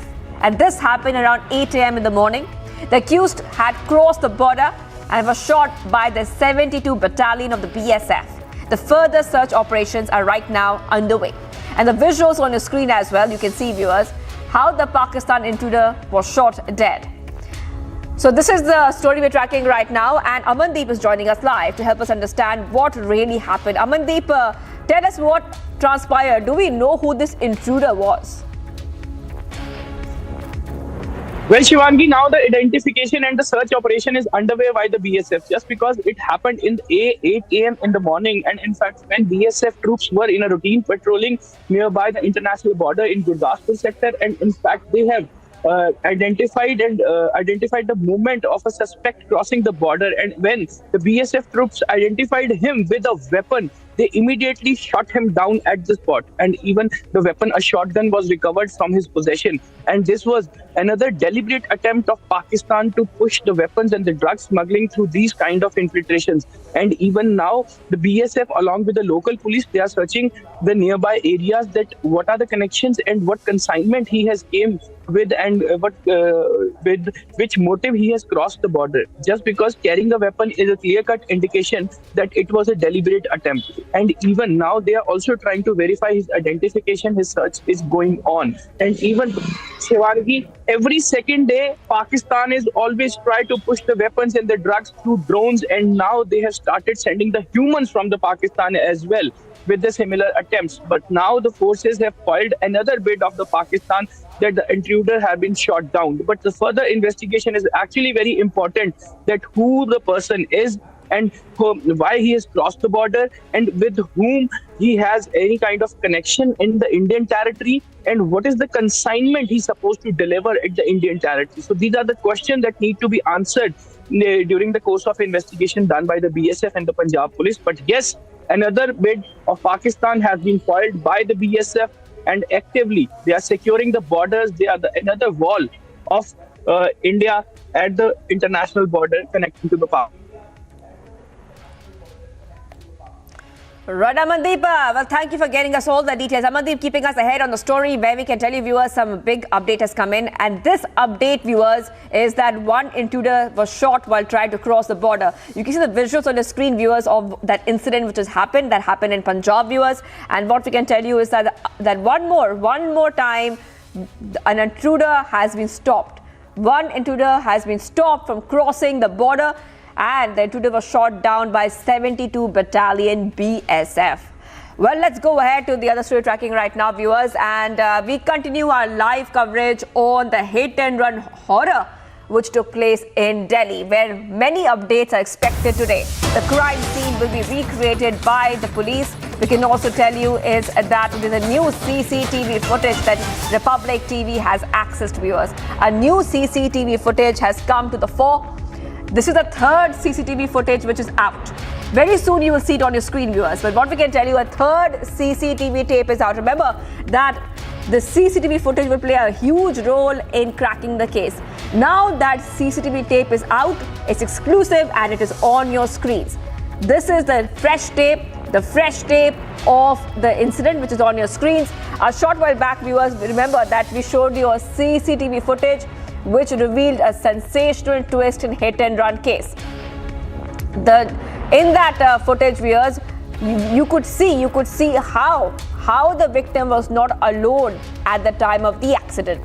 Republic TV has access to exclusive CCTV footage of the victim moments before the incident that took place in the early hours of January 1st, 2023. And now this is the third CCTV tape which is out, viewers. Remember that according to the Delhi police probe details, there was one more girl which was present at the time of the accident and received injuries, but later fled the spot. She fled the spot. That is right. The victim was accompanied by one more girl who fled the spot, and she did not even make a call to the cops. That's what the Delhi police is saying.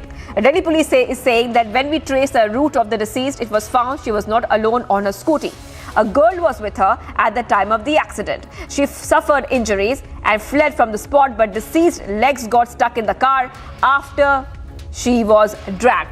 Now on your screen, viewers, is a third CCTV tape which is out, viewers. And remember that the Delhi Special CP will be recreating the scene. All right, let's go to Tanisha. Tanisha joining us live. Tanisha, now we are seeing a third CCTV tape which is out. All our viewers are watching it on their screens. Tell us exactly what's happening in that tape. Right, new fresh CCTV visuals have come out. CCTV footage that you see on your screens shows a Baleno car which is moving forward. Now, if you see at the starting of the CCTV, there is a bike or a two-wheeler that is approaching, which is in opposite direction to the car that was moving forward. Now, both these two vehicles, the two-wheeler and the Baleno, have been moving in opposite direction, that is towards each other. Now, when we see the CCTV at the end of the footage, you see the Baleno car, the same Baleno car in which the 5 accused were seated, is moving forward. And it is at a very, very normal pace. It is not at a fast pace. So if it was a clear hit and run case, they would have moved at a fast pace, which is clearly not the case as seen in the CCTV visuals. Now, the CCTV visuals that you see on your screen, let us get this in perspective for our viewers. Let us see at the sequence of events. 1:45 is the time when the two, that is the victim and her friend, left from the event spot.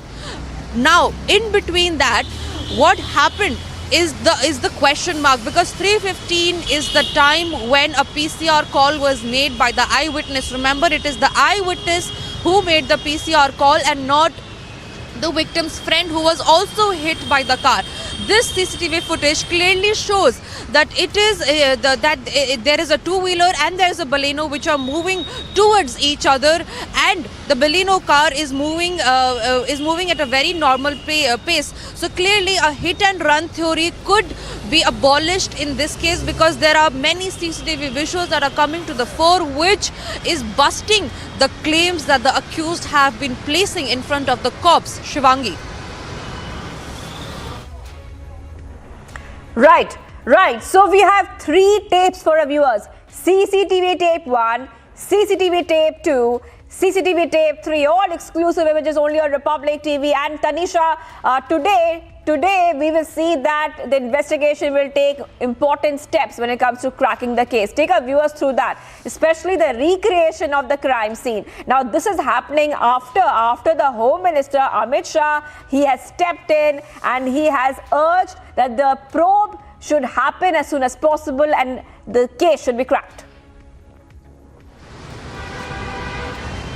Rightly said, Shivangi, a very, very big step coming in, because now it is the Home Minister Amit Shah who has intervened in the case and who has asked the cops to make sure that justice is given to the 20-year-old, to make sure that none of the facts, none of the evidences are demolished, are abandoned, and they have the Home Minister has sought a clear-cut report about what actually happened on the night of 1st of January when this tragic incident took place. Remember, it is a very, very sad start for the national capital, where after 10 years, when after the Nirbhaya incident, where her family, all the Delhi ki betis were ensured justice, were ensured their safety, after 10 years, we're seeing another horrific incident coming to the fore from the national capital, a very, very similar to like that of Nirbhaya case, where the 20-year-old were not just was dragged to about 14 kilometers. Remember, this was about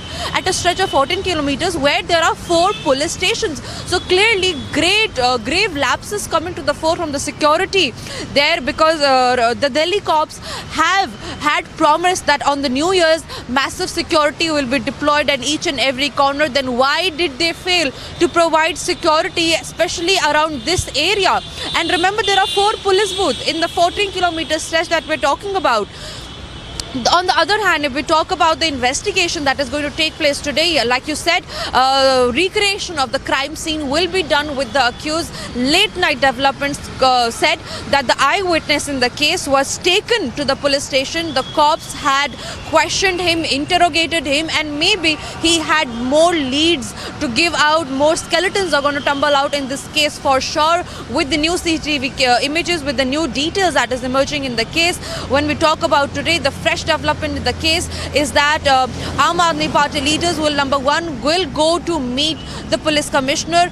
Manish Sisodia, Deputy CM, and Arvind Kejriwal are very likely to meet the victim's family, and the creation of the crime scene by the cops with the accused as well.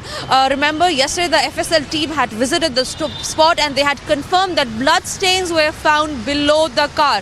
So clearly it was the same car had hit the 20-year-old, and the CCTV visuals that you're seeing on your screen are as a result of more leads coming out in the case, where number one, CCTV shows how the victim was not alone. She was accompanied by another girl. Number two, the CCTV shows that a Baleno car and a two-wheeler were approaching against each other, and is when at the end of the CCTV the Baleno car was moving at a pace which is very normal speed. Today, the developments in the case is that the victim's family will be called to the police station. They will the cremation is supposed to take place today. The post-mortem report, Shivangi, which is a very, very crucial evidence in this case, which is a very, very crucial report in this case, will come out today, which will actually reveal if the sexual assault claims given by the family is true or not. Right, Tanisha. All right, get us all those details and keep us ahead on the story. So right now, viewers, we're seeing a fresh CCTV footage which is out for you, where we can see the third CCTV footage, which clearly shows the accused Baleno car. 3 footages on your screens. These are very vital in the investigation. Let's take a very short break. Much more coming up on the other side. A female constable withdraws harassment complaint after DMK cadres tender apology. Is an apology enough? And Rahul Zaid seen opening fire at birthday party. BJP hits out at the trigger happy cop. Stay tuned. This is Abhishek Kapoor reporting from New Delhi, and this is Republic.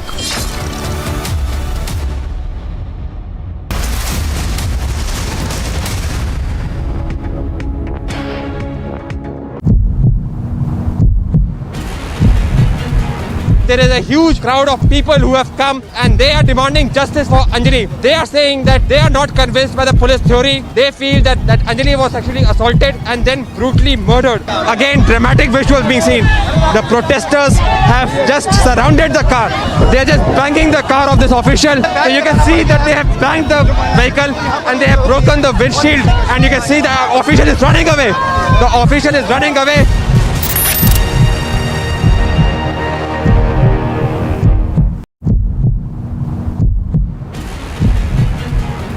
LG साहब इस्तीफा दो, हाथ में poster लेकर के लगातार आम आदमी पार्टी के कार्यकर्ता, नेता और तमाम लोग जो हैं वो यहाँ पर प्रदर्शन करते हुए नजर आ रहे हैं। लगातार पुलिस उनको रोकने की कोशिश कर रही है, एक बैरिकेड को तोड़ने की लगातार कोशिश की जा रही है। यहाँ से ड्रोन के माध्यम से इन तमाम लोगों की रिकॉर्डिंग भी की जा रही है। और यहाँ पर तस्वीरें देखिए, यहाँ पर जो है वाटर कैनन जो है वो शुरू हो चुका है। जो लोग हैं उनको कहीं ना कहीं हटाने की कोशिश की जा रही है।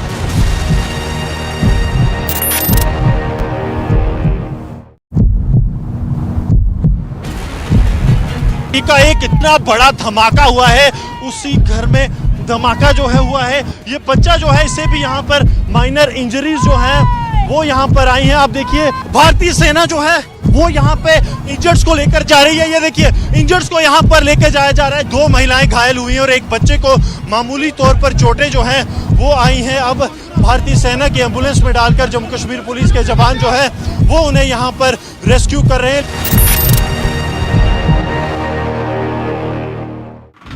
Yet another incident of stampede was reported from Guntur, where the TDP chief Chandrababu Naidu was the chief guest here. Well, it was a program of a foundation. This is the very ground, and there was a huge cry over the gifts being distributed at the back end, and this is the very place where a lot of movement, and that is why we see that 3 people have lost their life, and also at the same time several others are said to be injured and they are undergoing treatment at the hospital.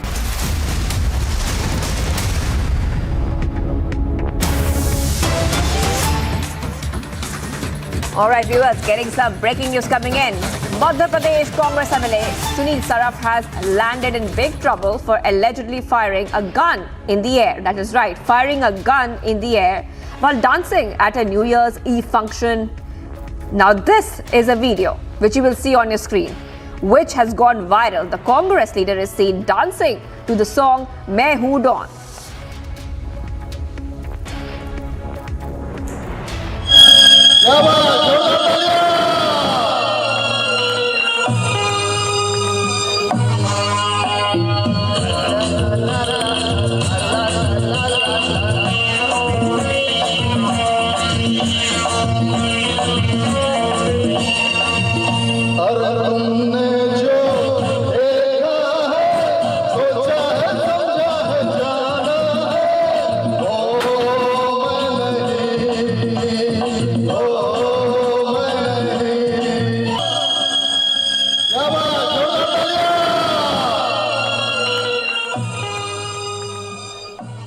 And viewers, while dancing on the stage, Saraf is taking out a pistol and firing it in the air. The BJP has hit back, and not just that, Republic has confronted this trigger-happy Congress leader. Let's listen in.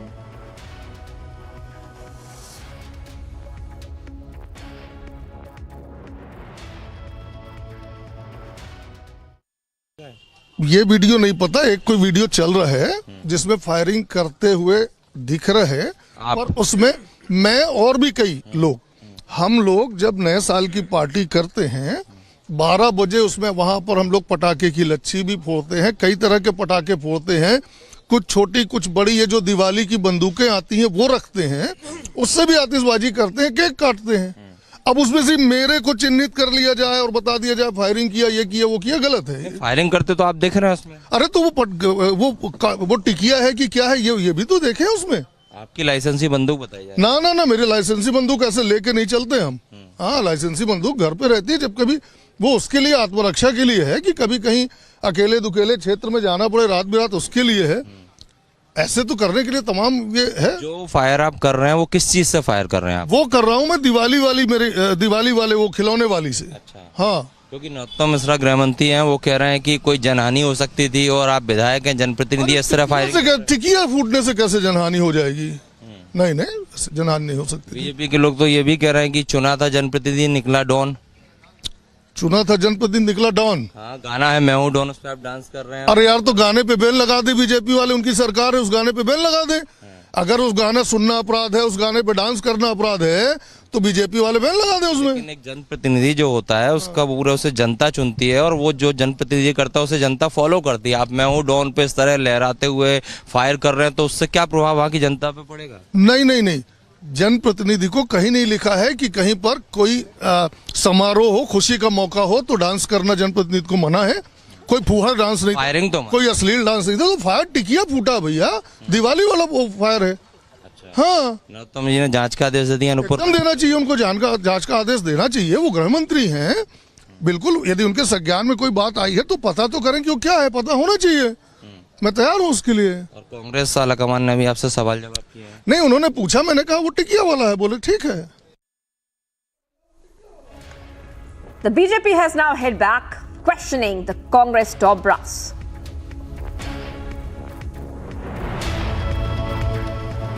Madhya Pradesh Congress MLA Sunil Saraf, who is not new to controversies and was recently seen with Rahul Gandhi shoulder to shoulder in Bharat Jodo Yatra, can be seen in videos, and now news reports have also come out as to how he was firing a gun during his birthday celebrations, dancing and firing bullets, and on the song Main Hoon Don. This is a man who's supposed to be a lawmaker, but then the lawmaker himself becomes a lawbreaker. And this is nothing new. He has had many such controversies in the past also. Today, the question is that is this Bharat Jodo Yatra or is it criminal elements, criminal dawn Jodo Yatra?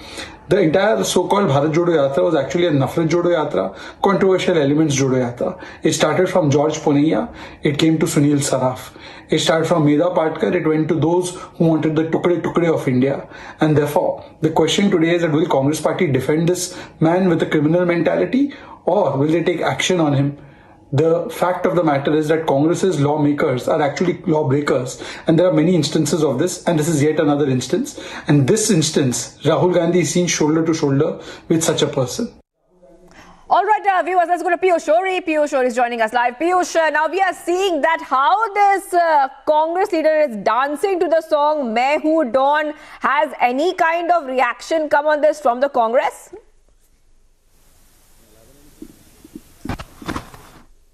Yes, as of now, there has been no official reaction from Madhya Pradesh Congress because they also understand that what this Minister Sunil Saraf has done is something which cannot be defended. But nevertheless, the Republic TV reporter did confront him, did ask him that was he legitimate of doing this, and even despite knowing that he was at the back foot, this minister actually defended by saying that this was just a celebration and this was just done in the moment of celebration. Having said that, it also once again raises a very concerning and a worrying question of how the VIP leaders, in order to exert their influence, try to jeopardize the risk, try to jeopardize the lives of many people by doing such celebratory firing. So yes, it is now going to be interesting to note that will the Congress leadership in Madhya Pradesh take note of this entire incident, and will there be some sort of action that will be taken against this minister Sunil Saraf? Back to you. Right, Piyush, keep us ahead on the story. So we are seeing the Madhya Pradesh Congress MLA Sunil Saraf landing in trouble for allegedly firing a gun in the air and dancing to the song Main Hoon Dawn. All right, time for a very short break, viewers. We are live and breaking this Tuesday morning. Coming up on the other side, sensational twist in hit and run horror. Police say the victim was not riding alone.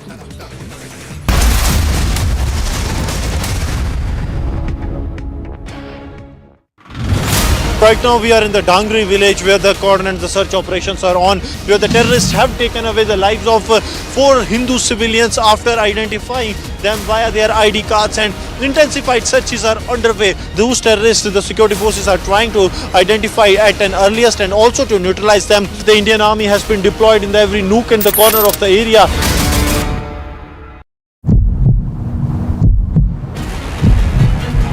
There is a huge crowd of people who have come and they are demanding justice for Anjali. They are saying that they are not convinced by the police theory. They feel that Anjali was actually assaulted and then brutally murdered. Again, dramatic visuals being seen. The protesters have just surrounded the car. They are just banging the car of this official. So you can see that they have banged the vehicle and they have broken the windshield, and you can see the official is running away. The official is running away.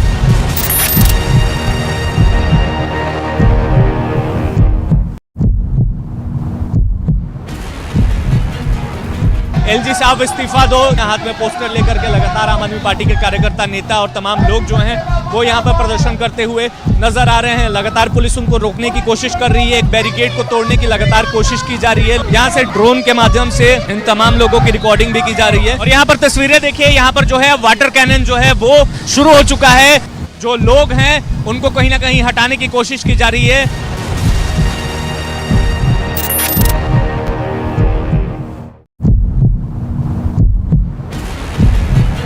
का एक इतना बड़ा धमाका हुआ है, उसी घर में धमाका जो है हुआ है।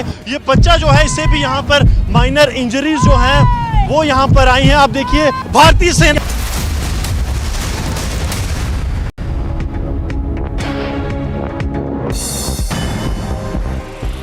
Top global updates. 3 people died after a fire broke out at a hotel in Scotland. According to local authorities, 60 firefighters were deployed to battle the blaze at the New County Hotel in Perth. Emergency services were reportedly called, and a joint investigation between Police Scotland and the Scottish Fire and Rescue Service was underway. Katie Hobbs took oath of office to become Arizona's 24th governor and the first Democrat to hold the office since 2009. A public inauguration for Hobbs and others taking statewide offices is scheduled for Thursday. Hundreds of people mark the third anniversary of the deaths of the Abu Mehdi al-Muhandis and the General Qasem Soleimani, the head of Iran's elite force, in Baghdad. Both leaders were killed on 3rd Jan in 2020 in a US airstrike near Baghdad's international airport, ordered by the then US President Donald Trump. Viewers, we continue to be live and breaking and getting you the top updates. Coming up, a female constable withdraws harassment complaint after DMK cadres tender apology. But is an apology enough? Stay tuned. I'm Shravan Sen reporting from New Delhi, and this is Republic TV.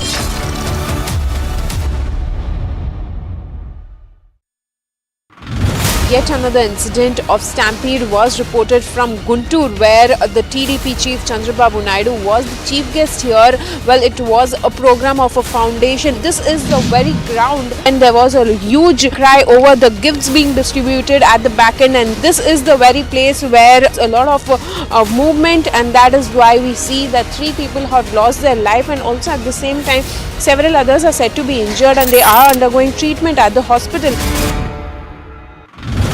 Right now we are in the Dangri village where the cordon and the search operations are on, where the terrorists have taken away the lives of 4 Hindu civilians after identifying them via their ID cards, and intensified searches are underway. Those terrorists, the security forces are trying to identify at an earliest and also to neutralize them. The Indian Army has been deployed in every nook and the corner of the area.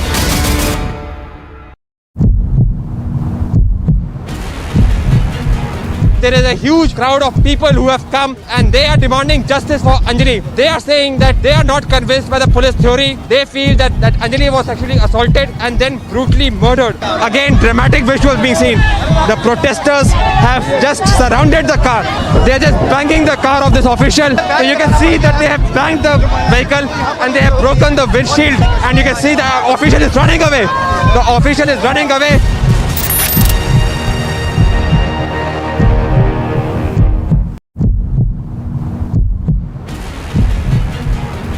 LG साहब इस्तीफा दो, हाथ में poster लेकर के लगातार आम आदमी पार्टी के कार्यकर्ता, नेता और तमाम लोग जो हैं वो यहाँ पर प्रदर्शन करते हुए नजर आ रहे हैं। लगातार पुलिस उनको रोकने की कोशिश कर रही है, एक बैरिकेड को तोड़ने की लगातार कोशिश की जा रही है। यहाँ से ड्रोन के माध्यम से इन तमाम लोगों की रिकॉर्डिंग भी की जा रही है। और यहाँ पर तस्वीरें देखिए, यहाँ पर जो है वाटर कैनन जो है वो शुरू हो चुका है।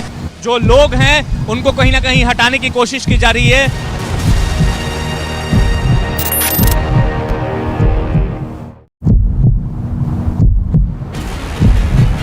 का एक इतना बड़ा धमाका हुआ है, उसी घर में धमाका जो है हुआ है। ये बच्चा जो है इसे भी यहाँ पर माइनर इंजरीज जो हैं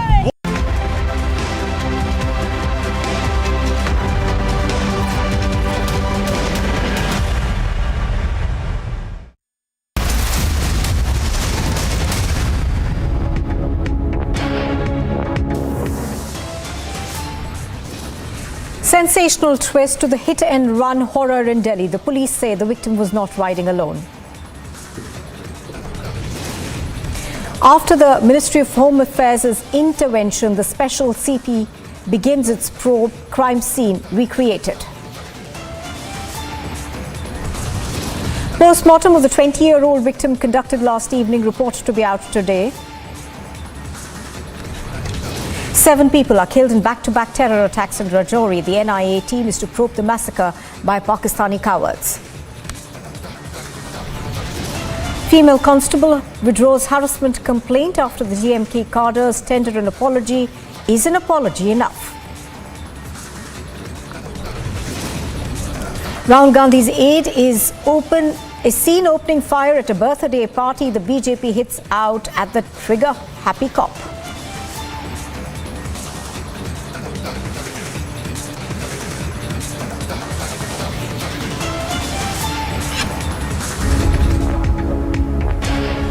Good morning and thank you very much for staying with us on Live and Breaking. I'm Nupur Talwar Suri. In fact, we're now getting an update on the gruesome killing of the 20-year-old in the national capital that has shocked the country.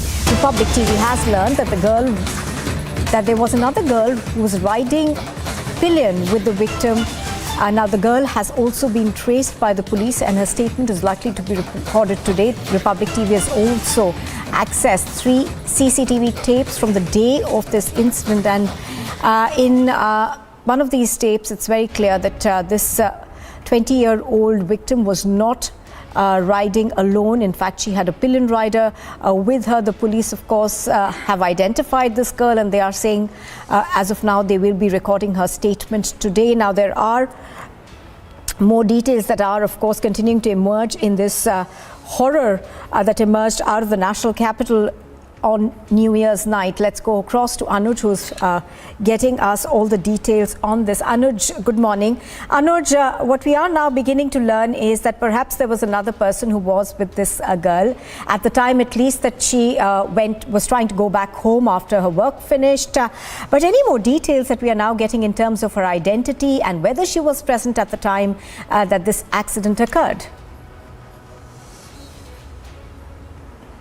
Well, this is the part of the investigation, but yes, this is very much true that a CCTV has been already accessed and we are showing in the visuals where the girl who lost her life could be clearly seen with another girl. And what we have been told that till now the information what is coming in is that the girl was also with the girl who lost her life when this accident happened or when this brutal incident happened or witnessed on the streets of the national capital. If we talk about the next part of investigation, then what we have been told is that now the police personnel is going to question that girl also, who could be clearly seen in the CCTV. What we have been told, the duo booked a room in the hotel and there were some people who came to meet these two girls in that very hotel. This is all the part of the investigation. Till now, this is all coming out from our sources, what we have been told. But yes, the police is now going to interrogate, is going to question the girl that what could have been the situation of what exactly has happened when this brutal murder happened. I am reporting from the spot at this point in time. Let me give you the sense. This exactly is the area where the body was found, and later it was the police personnel who reaches here and recovered the body and taken the body from this very particular area only from where I'm reporting. Now we are also waiting at this point in time for the postmortem report, because what has been alleged by the family that this is not merely a hit and run case, but this was a planned murder, and what has been alleged by the family is even sexual harassment was done. We are waiting for the report, for the medical report, for the postmortem report, because the medical team also has been constituted who is particularly looking into this, that what exactly would have happened, and that postmortem report is going to clear more questions, many questions rather, than what exactly has happened. On the other hand, let me also remind you that DNA has been also taken, it is going to be matched, and FSL team has also collected the evidences from that very Baleno car which was seen in the video by which this brutal murder has happened. There was some stain of the blood under the car, what we have been told, which has been taken by the FSL team. We are just waiting for the update from there also. This is the 3 days police custody which has been already given to the 5 accused. The recreation is expected today. What we have been told, they are going to be taken here at this particular spot, and this particular is the route from where these 5 accused in that Baleno car was coming. So this is going to be the recreation, what we have been told. Let's wait and watch what exactly is going to pan out. But the new angle which is coming in is the another girl which could be clearly seen who was with that girl who lost her life. So this is going to be more important. The police is going to question her that what exactly has happened at that point in time. Yes. All right, Anuj, do stay with us. Now, let's also go across to Tanisha. Tanisha, even as these new details emerge, what's extremely clear is that there were several lapses on the part of the Delhi police on a night when security should have been at its highest. PCR vans were clearly not available at the times that the calls were made. Now, give us more details in... All right. we will go back to Tunisha to get us more details in terms of the police's lapses. But we're also now given to understand that a report, I assume this will be the post-mortem report that will be handed over to the family. We're still awaiting details, but do remember that a post-mortem was conducted on the body yesterday, and the police are also waiting for the post-mortem report to be able to perhaps identify and understand whether there was sexual assault, as has been alleged by the family. Okay, Tunisha, coming back to you now. Tunisha, to begin with, give us an update on this post-mortem report that we are now beginning to learn will be handed over to the family today? Well, right, Nupur, breaking news coming in. The post-mortem report is now out, and the family has left for Maulana Azad Medical College to collect it, and soon, in just some moments from now, we will have the actual report, the prelim report of the post-mortem. The post-mortem report, which is much awaited, because this report will make clear about what actually happened on the night, on the eve of 31st and the 1st of January. The family has just left in just a few seconds before I was talking to the family who have just left from Maulana Azad Medical College. That is where the post-mortem was conducted last night. It was about a span of 1.5 hours when the post-mortem was conducted, and today the reports will be out, which will make it clear if it was a simple hit and run case or was it a case of sexual assault as well. Right now I am at the residence of the victim. As you can see there is massive police deployment on the spot. Where you see the lane that you see on your screen is the same spot, is the house of the family. Massive police deployment is here. There are family members who have been talking to the media. They have been extremely inconsolable. The scene outside the victim's family, the victim's house, is extremely sad, because this is where everybody has gathered to console the mother, who has been extremely inconsolable. She is not wanting to talk to anybody right now except for the cops. It is her brother and her maternal uncle who has only been giving out statements, remember, because this incident, a mother has lost a 20-year-old, and remember, she was the only breadwinner in the family.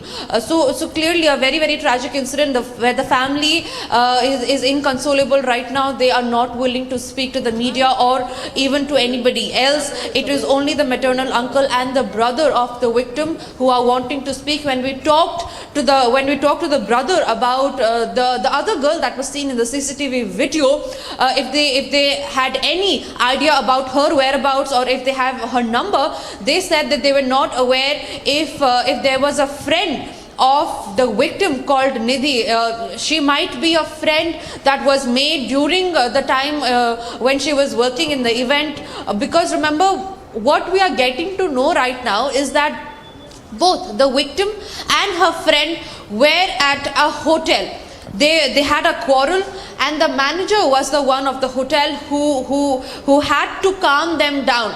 This is what we're getting to learn. And soon after the brawl, they went down. They took the scooty and they drove from Sultanpuri. This is what the latest updates are. Now this friend will play a very, very crucial role in giving out what actually transpired on the morning, on the wee hours of 1st of January, because remember, 1:45 is the time when we see both of them leaving from the hotel for a location, and 3:15 is the time when the eyewitness had made a call to the PCR. So what actually transpired in between these hours is actually awaited right now. The recent updates that we are getting is that post-mortem report is out. The family is going to collect them. Nupur. All right, Tunisha, do stay with us. In fact, the Ministry of Home Affairs intervened yesterday, and directions were given to the special CP Shalini Singh, and team has now begun their investigation. In this report filed by my colleague, watch how a team of Delhi police inspected the crime scene. तस्वीरें दिखा रहे हैं special CP Shalini Singh, जिनके नेतृत्व में ये पूरी जांच पड़ताल हो रही है। ये यहाँ पर लगातार पूरे इस रोड को विजिट कर रही हैं, जिस रोड पर बताया जा रहा है कि 12 किलोमीटर तक ड्रैग किया गया था, घसीटा गया था उस लड़की को। और उसके बाद जो है एक बलेनो गाड़ी भी है इनके साथ में। बलेनो गाड़ी से ये पूरा जो है ये मामला कवर किया जा रहा है। पूरा दिल्ली पुलिस की जो पूरी टीम जो है शालिनी सिंह जी के नेतृत्व में तमाम आला अधिकारी हैं वो भी इनके साथ में है। गृह मंत्रालय की तरफ से एक नई कमेटी का गठन किया गया है आज, और उस कमेटी को जो है शालिनी सिंह जी लीड कर रही हैं। और ये तमाम, अभी मैं आपको बता दूं कि ये लगभग चौथा स्पॉट है जहां पर दिल्ली पुलिस की ये टीम रुकी है। और लगातार जो है इसके पहले 3 जगह ऑलरेडी ये टीम रुक कर वहां जायजा ले चुकी हैं। चाहे हम उस स्पॉट की बात करें जहां उस लड़की की बॉडी मिली थी, या फिर उस स्पॉट की बात करें जहां से वो स्कूटी बरामद की गई थी। तो ये चौथा स्पॉट है जहां दिल्ली पुलिस की ये टीम रुकी हुई है। और लगातार ये सिरे से जांच पड़ताल नई सिरे से शुरू की गई है, जिसमें शालिनी सिंह के नेतृत्व में ये जांच पड़ताल की जा रही है। देखिए एक बार मैं और तस्वीरें दिखाने की कोशिश करूंगा। ये पूरा कॉन्वॉय जो है ये दिल्ली पुलिस का कॉन्वॉय आपको दिख रहा होगा, जो कि चौथा लोकेशन है जहां ये टीम जो है रुकी है। और हर छोटे बारीकी जो है चीज को भी ये कहीं ना कहीं ध्यान में रखते हुए जांच पड़ताल आगे चल रही है। सड़क पर जो है किस तरीके से सड़क है, क्योंकि बलेनो गाड़ी भी इनके साथ में है, पीछे बलेनो गाड़ी है और बलेनो गाड़ी के सभी शीशे बंद हैं। और वो गाड़ी इनके साथ में फॉलो करते हुए दिल्ली पुलिस की ये तमाम जो आला अधिकारी हैं, टीम दिल्ली पुलिस की जो है ये जांच पड़ताल करते हुए नजर आ रहे हैं। देखिए स्पेशल सीपी शालिनी सिंह जो हैं वो स्पॉट पर पहुंच चुकी हैं और तमाम उनके साथ आला अधिकारी जो हैं वो पहुंच चुके हैं। अब ये पूरी की पूरी जो जांच पड़ताल इन्वेस्टिगेशन है ये शालिनी सिंह के अंडर में होंगी। और ये शालिनी सिंह अभी मौके पर पहुंची हुई हैं, special CP Delhi police Shalini Singh, क्योंकि गृह मंत्रालय ने इनको अपॉइंट किया है इस पूरे मामले में। अब ये पहुंची हुई हैं शालिनी सिंह जी और ये जायजा ले रही हैं मौके पर पहुँच कर, जहाँ से ये स्कूटी बरामद की गई थी लड़की का। और बताया ये जा रहा कि कई किलोमीटर तक जो है लड़की के बॉडी को ड्रैग किया गया, घसीटा गया, उसके बाद लड़की का जो है वो दम निकल जाता है, मौत हो जाती है। इस वक्त जो ये भी खबर आ रही है कि देर रात जो है वो दिल्ली पुलिस की तरफ से ये रिक्रिएट किया जाएगा पूरे सीन को। 5 आरोपियों को भी दिल्ली पुलिस ला सकती है। और जिसके बाद जो है देखिए, क्योंकि इस मामले में इन्वेस्टिगेशन चल तो रही थी, लेकिन उस इन्वेस्टिगेशन के बाद जो है गृह मंत्रालय ने एक कमेटी गठन की, जो कि स्पेशल सीपी शालिनी सिंह के अंडर में ये कमेटी जो है वो बनाई गई। और वो कमेटी बनने के बाद जो है इस पूरे इन्वेस्टिगेशन में और तेज़ी आई है। देखिए यहाँ पर शालिनी सिंह जी पहुंची हैं और स्पेशल सीपी हैं दिल्ली पुलिस, और उन्होंने जायजा लिया है मौके का। देखिए लगातार जो है यहाँ पर शालिनी सिंह जी आपको तस्वीरों में दिख रही होंगी, जो कि यहाँ पर पहुंची थी। उनके साथ साथ पूरे दिल्ली पुलिस का तमाम वो अधिकारी हैं जो कि इस पूरे जांच पड़ताल में लगातार जो है शुरुआती दौर से ही जांच पड़ताल कर रहे हैं। देखिए यहाँ से ये टीम जो है ये वापस जा रही है, लेकिन ये टीम जो है यहाँ पहुंची है और रात भर जो है ये इन्वेस्टिगेशन जो है वो चलेगी। सीन को रिक्रिएट भी किया जा सकता है। तमाम देख रहे हैं गाड़ियों का कॉन्वॉय जो है इस वक्त रिपब्लिक भारत पर हम आपको तस्वीरें दिखा रहे हैं। लगभग ये रात के 12:30 की तस्वीरें हैं और यहाँ पर दिल्ली पुलिस की तमाम वो गाड़ियाँ पहुँच चुकी हैं। देख सकते हैं ये पूरा का पूरा जो सड़क है पूरी वो ब्लॉक हो चुकी है दिल्ली पुलिस के तमाम गाड़ियों से। और ये इन्वेस्टिगेशन जो है ये लगता है कि रात भर जो है वो दिल्ली पुलिस इस इन्वेस्टिगेशन को करेगी, सीन को रिक्रिएट करेगी। शालिनी सिंह जी पहुंची थी जो कि अब इस इन्वेस्टिगेशन को जो है वो लीड कर रही हैं। मैं आपको बता दूं कि शालिनी सिंह जो हैं, गृह मंत्रालय ने शालिनी सिंह जी को अपॉइंट किया हुआ है इस पूरे मामले में। और शालिनी सिंह जो हैं वो स्पेशल सीपी हैं दिल्ली पुलिस की। उन्होंने जो है अभी मौके का जायजा लिया, स्पॉट पर पहुंची हुई थी और स्पॉट पर तमाम उन अधिकारियों से उन्होंने बातचीत की और समझने की कोशिश की कि आखिर स्कूटी किस हालात में मिली थी, कैसे मिली थी, कहाँ मिली थी, कितने बजे मिली थी, कौन से लोकेशन पर मिली थी। और देखिए ये वो सड़क है जो कि सीधे जो है बताया जा रहा है कि इसी सड़क पर उस लाश को जो है, लड़की के बॉडी को जो है वो घसीटते हुए वो 5 आरोपी कई किलोमीटर तक जो है वो गए थे।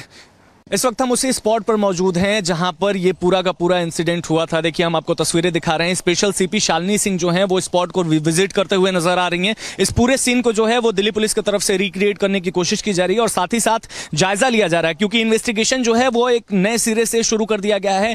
होम मिनिस्ट्री की तरफ से जो है स्पेशल सीपी शालिनी सिंह जी को अपॉइंट किया गया है और ये वही स्पॉट है जहां पर उस लड़की की लाश मिली थी। देख सकते हैं शालिनी सिंह जी जो खुद पहुंची हुई हैं। रात का लगभग ये समय हो रहा है, इस वक्त एक बज रहा है और इस वक्त जो है शालिनी सिंह और दिल्ली पुलिस के तमाम वो अधिकारी जो हैं इस वक्त स्पॉट पर पहुंचे हुए हैं और तस्वीरें हम आपको दिखा रहे हैं। रिपब्लिक भारत पर एक्सक्लूसिव तस्वीरें हैं ये। इस वक्त जायजा ले रही हैं कि आखिर क्या हुआ था। पूरा का पूरा जो है ये सड़क लगभग 8 से 9-10 किलोमीटर के आसपास की सड़क है। इस सड़क को इन्होंने फॉलो किया। सामने बलेनो जो है, ब्लू कलर की बलेनो गाड़ी चल रही थी। मैं चाहूंगा कि एक बार इधर आइए और बलेनो गाड़ी की एक बार तस्वीर हम आपको दिखाने की कोशिश करते हैं।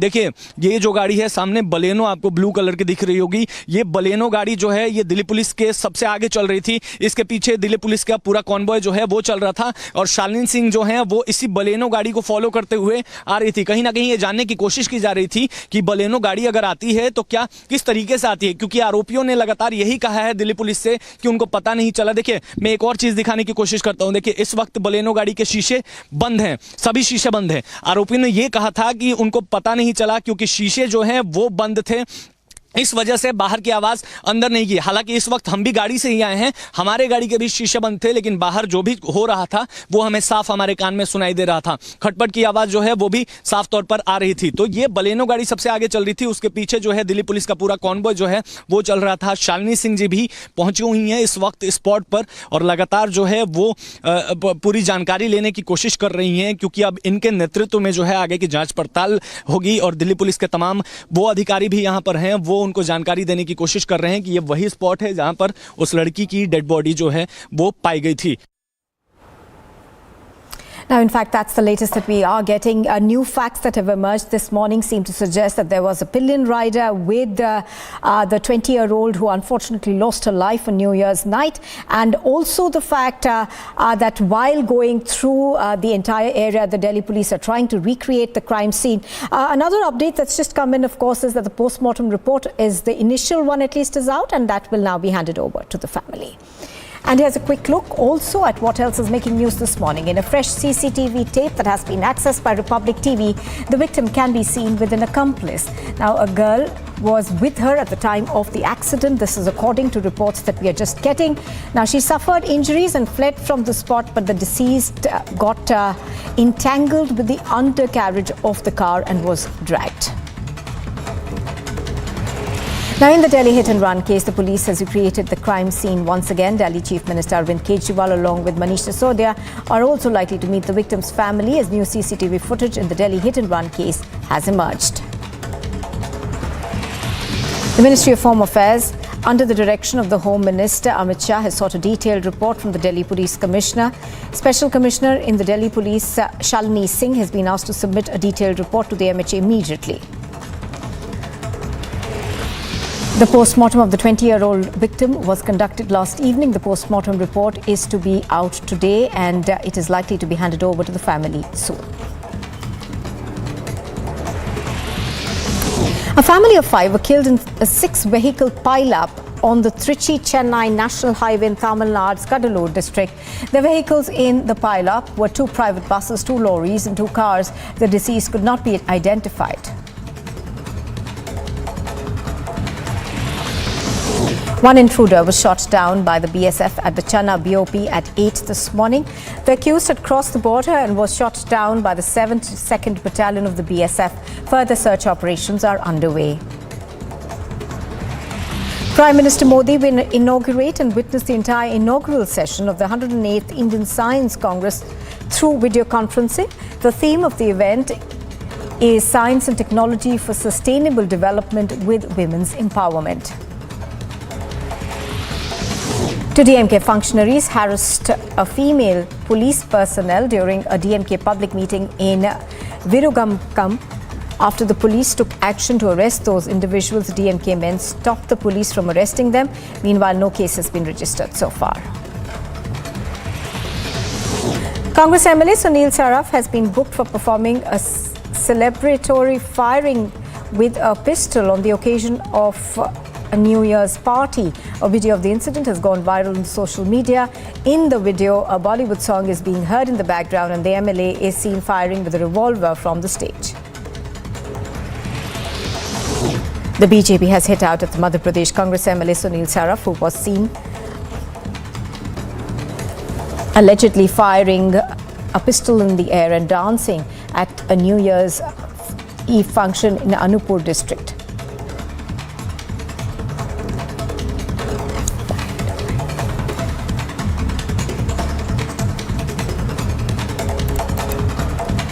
Now, hours after the terror attack in Jammu and Kashmir's Rajouri, which claimed 4 lives and injured 6 people, an IED blast was reported in Upper Dangri village on Monday morning, and the NIA team is likely to visit the spot anytime today, following a new modus operandi adopted by the agency to visit places where such terror incidents took place.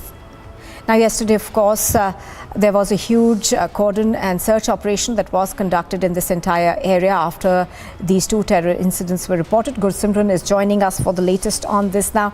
Gursimran, good morning. We are now learning that the NIA is going to be carrying out extensive investigations into what really happened. But give us an overall sense of what's happening around you right now.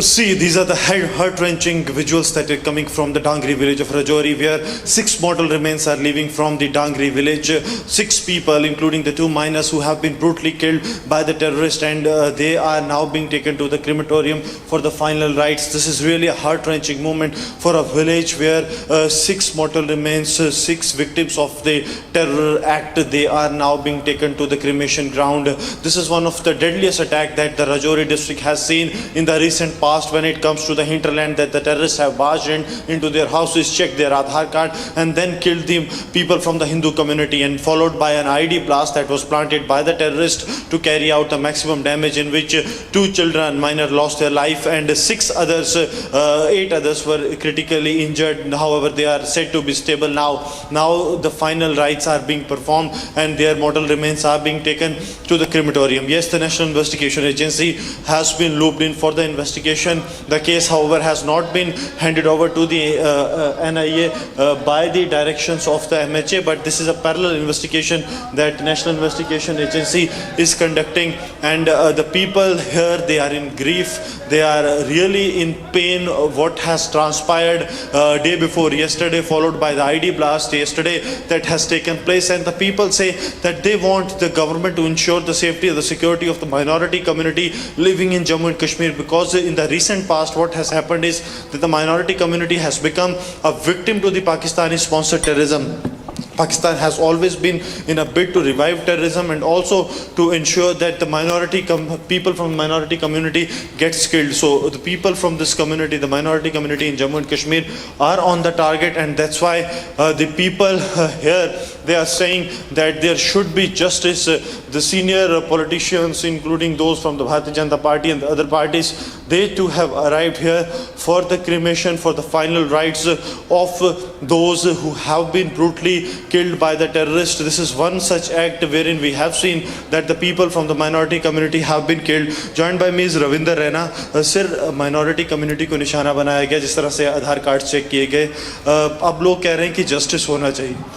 This is very painful, very tragic, a barbaric act of terrorism, a dastardly act of terrorism. It will be avenged. 6 people, 6 dead bodies from a village. It will be avenged. The culprits will be punished. They will be neutralized. This is what the barbarism that people in Jammu and Kashmir are facing for last 35 years. The Pakistani sponsored terrorism. This is what the act of terrorism, killing the innocent peoples by the Pakistan. The world community, the United Nations must see this, that how common men, innocent people, women, small children, kids being targeted, brutally murdered by this. But there are many who back for this, terming that they are fighting for this reason and that. They are just the enemies of humanism. This is an attack on humanity. What was the fault of 4 years and 6-year-old kids? They were brutally murdered. Double terror attack in this village Dhangri of district Rajouri and J&K. This is barbarism. The terrorists are still at large. See, our armed forces, our army, our police have cracked down heavily on terrorists. Their modules, their source of sympathies, their infrastructure hideouts are being busted. They are in frustration. They don't have courage to face the Indian Army and Jammu and Kashmir police. And they are just simply targeting the innocent people. They will too be punished and punished that their bosses and their sympathizers and supporters will remember. So their supporters will also get and listen the way these perpetrators of this terror attack will be punished, said the BJP's J&K President Ravinder Rana, and will be continuing with this coverage right after this short break.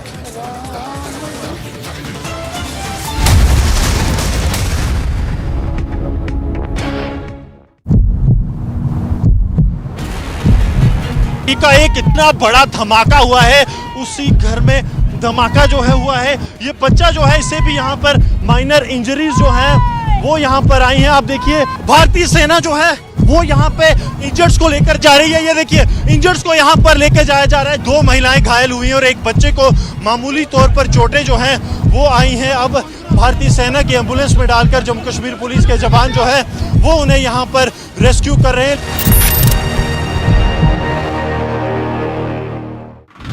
Yet another incident of stampede was reported from Guntur, where the TDP chief Chandrababu Naidu was the chief guest here. Well, it was a program of a foundation. This is the very ground, and there was a huge cry over the gifts being distributed at the back end, and this is the very place where a lot of movement, and that is why we see that 3 people have lost their life, and also at the same time several others are said to be injured and they are undergoing treatment at the hospital. Right now we are in the Dhangri village where the cordon and the search operations are on, where the terrorists have taken away the lives of 4 Hindu civilians after identifying them via their ID cards, and intensified searches are underway. Those terrorists, the security forces are trying to identify at an earliest and also to neutralize them. The Indian Army has been deployed in every nook and the corner of the area.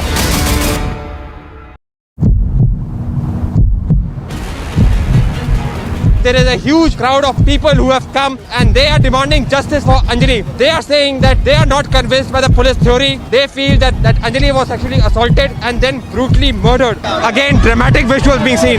The protesters have just surrounded the car. They are just banging the car of this official. So you can see that How is it that as per the FIR, 2 of the 5 men in the car are drunk, but the police claims they don't have a medical report and so cannot be certain? It's insane what the police is. And we cannot and we will not let you get away with it. How can a car hit a scooter and the driver of the scooter get entangled underneath a small car and get dragged for 14 kilometers and the body of the scooter driver found without any clothes on? And which police force anywhere in the world would register this to be and claim an accident? It's no accident. But what this tells me, after 10 years, the police in the national capital has learnt nothing. But let them know tonight that we are still around and that we, the people, will challenge their malice and their falsehoods with all the force and all the conviction at our command. There is never any grey for me. It's only black or white, a good or bad, truth or falsehood. And at the start of this year, I call upon all of you, my fellow citizens, respond as you did when I called on you to speak out during Nirbhaya. Justice has to be delivered. This has to be made a case in point. Justice for Delhi's daughter. Punishment for those who dared a cover up. Punishment for them.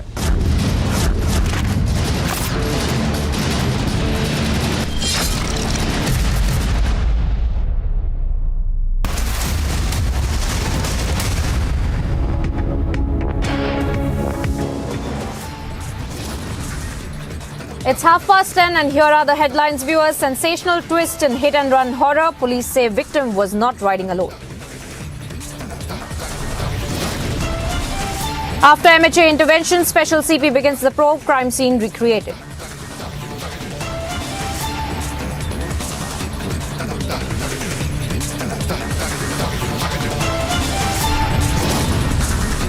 Post-mortem of 20-year-old victim conducted last evening. Report to be out today.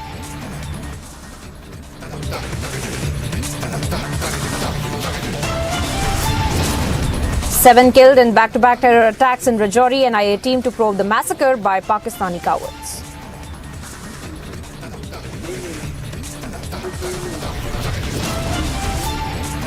Female constable withdraws harassment complaint after DMK cadre's tender apology. Is an apology enough?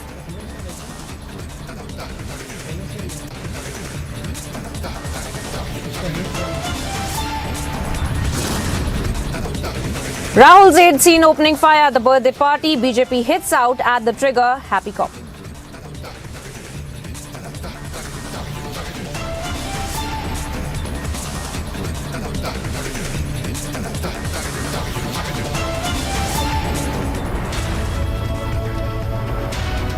Hello and welcome viewers. Thank you for staying with Republic TV. I am Tunisha Sharma. We are live and breaking, and we are in fact getting some breaking updates as far as in fact, we had seen how the terror attack is concerned. In fact, in Rajouri, how the probe in fact is also being carried out in Rajouri as well.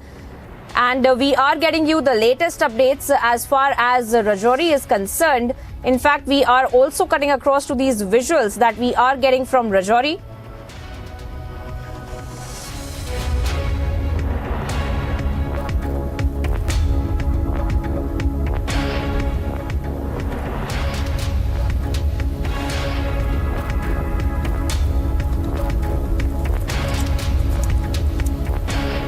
And of course, viewers, we are putting across these visuals on your screens from Rajouri as well. And we had been tracking the latest details, in fact, as far as this Rajouri attack, in fact, had concerned. And of course, we had seen how the NIA team, in fact, is set to visit the blast site as well. In fact, we are looking at the authorities in action when it comes to the Rajouri attack as well.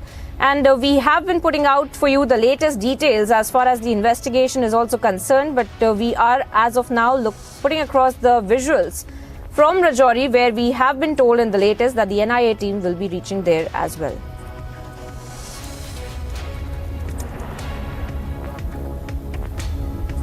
And let me also go across to my colleague Gursimran, who has been tracking this story very, very closely for us.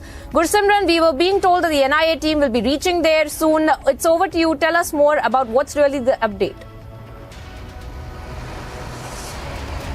See, the National Investigation Agency team will be reaching here in a short while from now. Once the families will head towards the cremation ground, possibly after the cremation is performed, the teams of the National Investigation Agency will land at the site where the firing incident has taken place in the four houses, followed by the ID blast that has happened yesterday morning at 9:40 that took the life of 2 minors and leaving 8 injured. Apart from that, we are also getting to know that the many central agencies are also camping here in Rajouri along with the senior officials of the Jammu and Kashmir police. And after yesterday's meeting, a strategy has been charted out to neutralize the terrorist, and the agency is saying that they in themselves have fixed a deadline that within a shortest possible time, those two perpetrators who have carried out this act of terror, they needs to be neutralized at an earlier. So, and strategy has been charted out, and now the intensified searches have been launched in the upper reaches, in the ridges, and also in the areas where there is a high possibility that the terrorists can take the shelter, and that's why a major counterinsurgency operations are underway in the Rajouri district as well as in Poonch and the nearby district of Jammu to totally wiped out the infrastructure of the terrorism. Yesterday's statement by the Jammu and Kashmir LG that they will take the revenge of this attack is very important, because the agencies have informed him that the terror groups, they are desperate to carry out the act of terror, but the agencies have got hold of some of the crucial information, and that can lead them to the terrorists where these two perpetrators are hiding.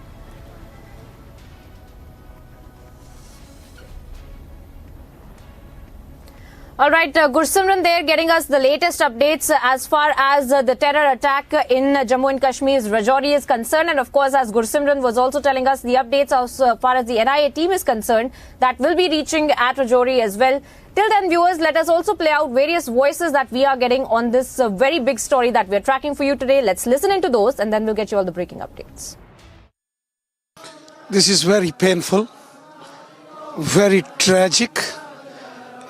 A barbaric act of terrorism, a dastardly act of terrorism. It will be avenged. 6 people, 6 dead bodies from a village. It will be avenged.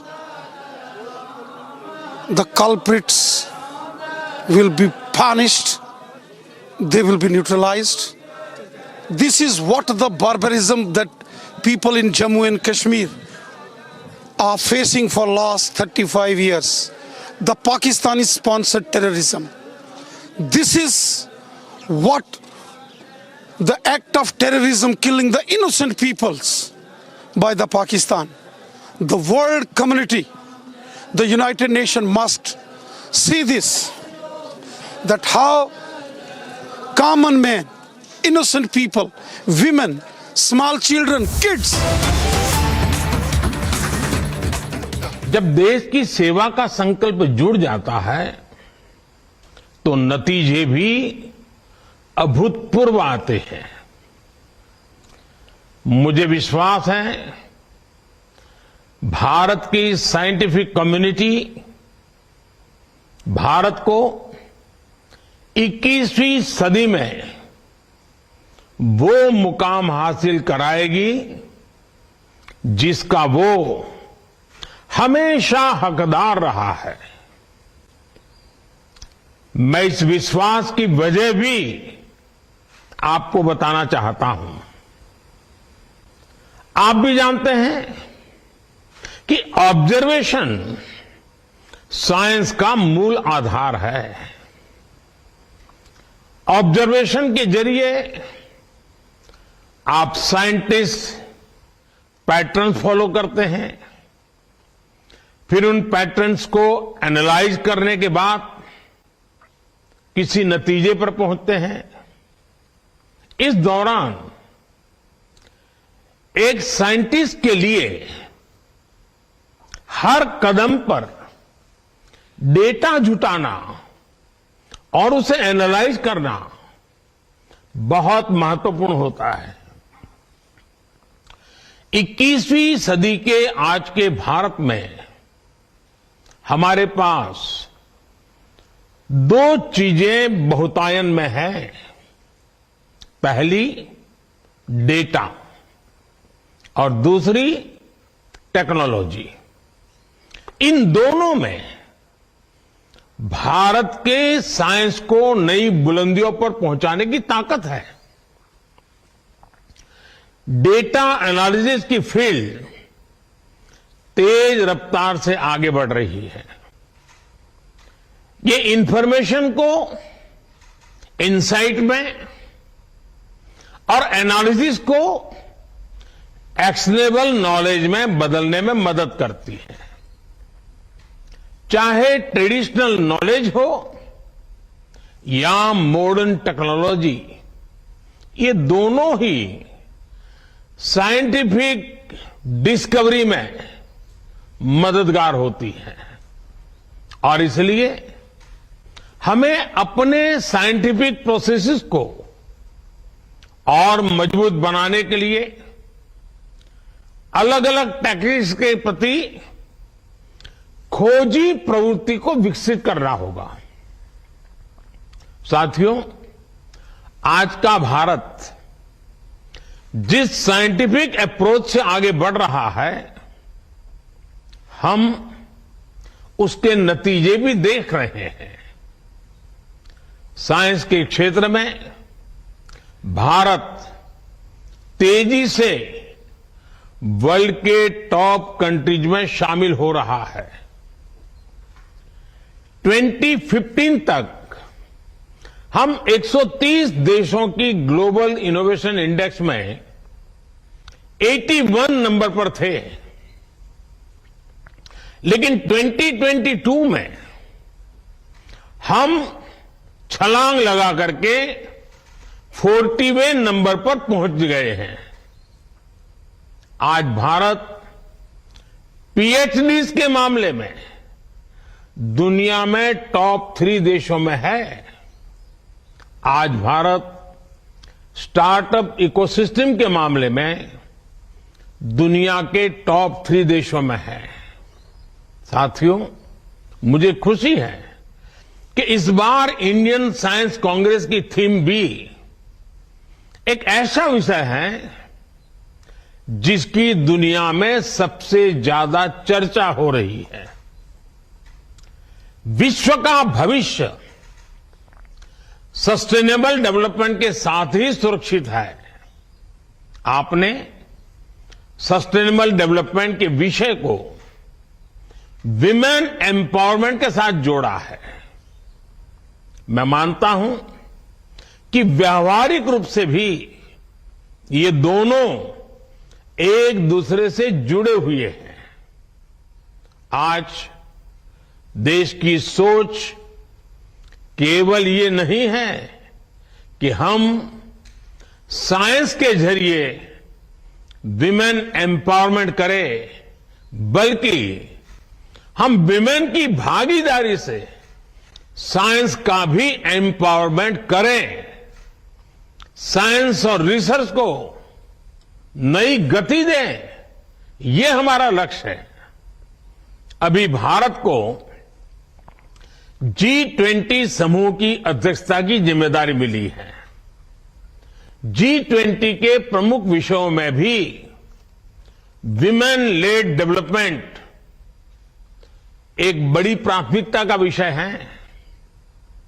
बीते 8 वर्षों में भारत ने governance से लेकर society और economy तक इस दिशा में कई ऐसे असाधारण काम किए हैं जिनकी आज चर्चा हो रही है। आज भारत में मुद्रा योजना के जरिए छोटे उद्योगों और व्यवसायों में भागीदारी हो या स्टार्टअप वर्ल्ड में लीडरशिप, महिलाएं हर जगह पर अपना दम दिखा रही हैं। बीते 8 वर्षों में एक्स्ट्रा मुरल रिसर्च एंड डेवलपमेंट में महिलाओं की भागीदारी दोगुनी हुई है। महिलाओं की ये बढ़ती भागीदारी इस बात का प्रमाण है कि समाज भी आगे बढ़ रहा है और देश में साइंस भी आगे बढ़ रही है। साथियों, किसी भी वैज्ञानिक के लिए असल चुनौती यही होती है कि वो अपने नॉलेज को ऐसे एप्लीकेशंस में बदल दें जिससे दुनिया की मदद हो सके। जब साइंटिस्ट अपने प्रयोगों से गुजरता है तो उसके मन में यही सवाल रहते हैं कि क्या इससे लोगों का जीवन बेहतर होगा या उनकी खोज से विश्व की जरूरतें पूरी होगी। साइंस के प्रयास बड़ी उपलब्धियों में तभी बदल सकते हैं जब वो लैब से निकलकर लैंड तक पहुंचे, जब उसका प्रभाव ग्लोबल से लेकर ग्रासरूट तक हो, जब उसका विस्तार जर्नल से लेकर जमीन तक हो, जब उससे बदलाव रिसर्च से होते हुए रियल लाइफ में दिखने लगे। साथियों, जब साइंस की बड़ी उपलब्धियां एक्सपेरिमेंट से लेकर लोगों के एक्सपीरियंस तक का सफर तय करती है तो इससे एक अहम संदेश जाता है। ये बात युवाओं को बहुत प्रभावित करती है। वो सोचते हैं कि साइंस के जरिए वो पूरी दुनिया को प्रभावित कर सकते हैं। ऐसे युवाओं को आगे बढ़ाने के लिए इंस्टीट्यूशनल फ्रेमवर्क की आवश्यकता होती है ताकि उनकी आकांक्षाओं का विस्तार किया जा सके, उन्हें नए अवसर दिए जा सके। मैं चाहूंगा कि यहां मौजूद वैज्ञानिक ऐसा इंस्टीट्यूशनल फ्रेमवर्क विकसित करें जो युवा प्रतिभाओं को आकर्षित करें और उन्हें आगे बढ़ने का मौका दे। उदाहरण के लिए टैलेंट हंट और हैकेथॉन के आयोजनों के जरिए साइंटिफिक सोच रखने वाले बच्चों की तलाश की जा सकती है। इसके बाद उन बच्चों की समझ को एक प्रॉपर रोड मैप के जरिए विकसित किया जा सकता है। इसमें सीनियर साइंटिस्ट उनकी मदद कर सकते हैं। आज हम देखते हैं कि स्पोर्ट्स में भारत नई ऊंचाई को छू रहा है। इसके पीछे दो महत्वपूर्ण वजह हैं। पहला, स्पोर्ट्स की प्रतिभाओं को विकसित करने के लिए देश में इंस्टीट्यूशनल फ्रेमवर्क को मजबूत बनाया गया। दूसरा, स्पोर्ट्स में गुरु शिष्य परंपरा का अस्तित्व और प्रभाव, जहां नई प्रतिभाओं को पहचानकर उन्हें आगे बढ़ाया जाता है, वहां शिष्य की सफलता में गुरु अपनी कामयाबी देखते हैं।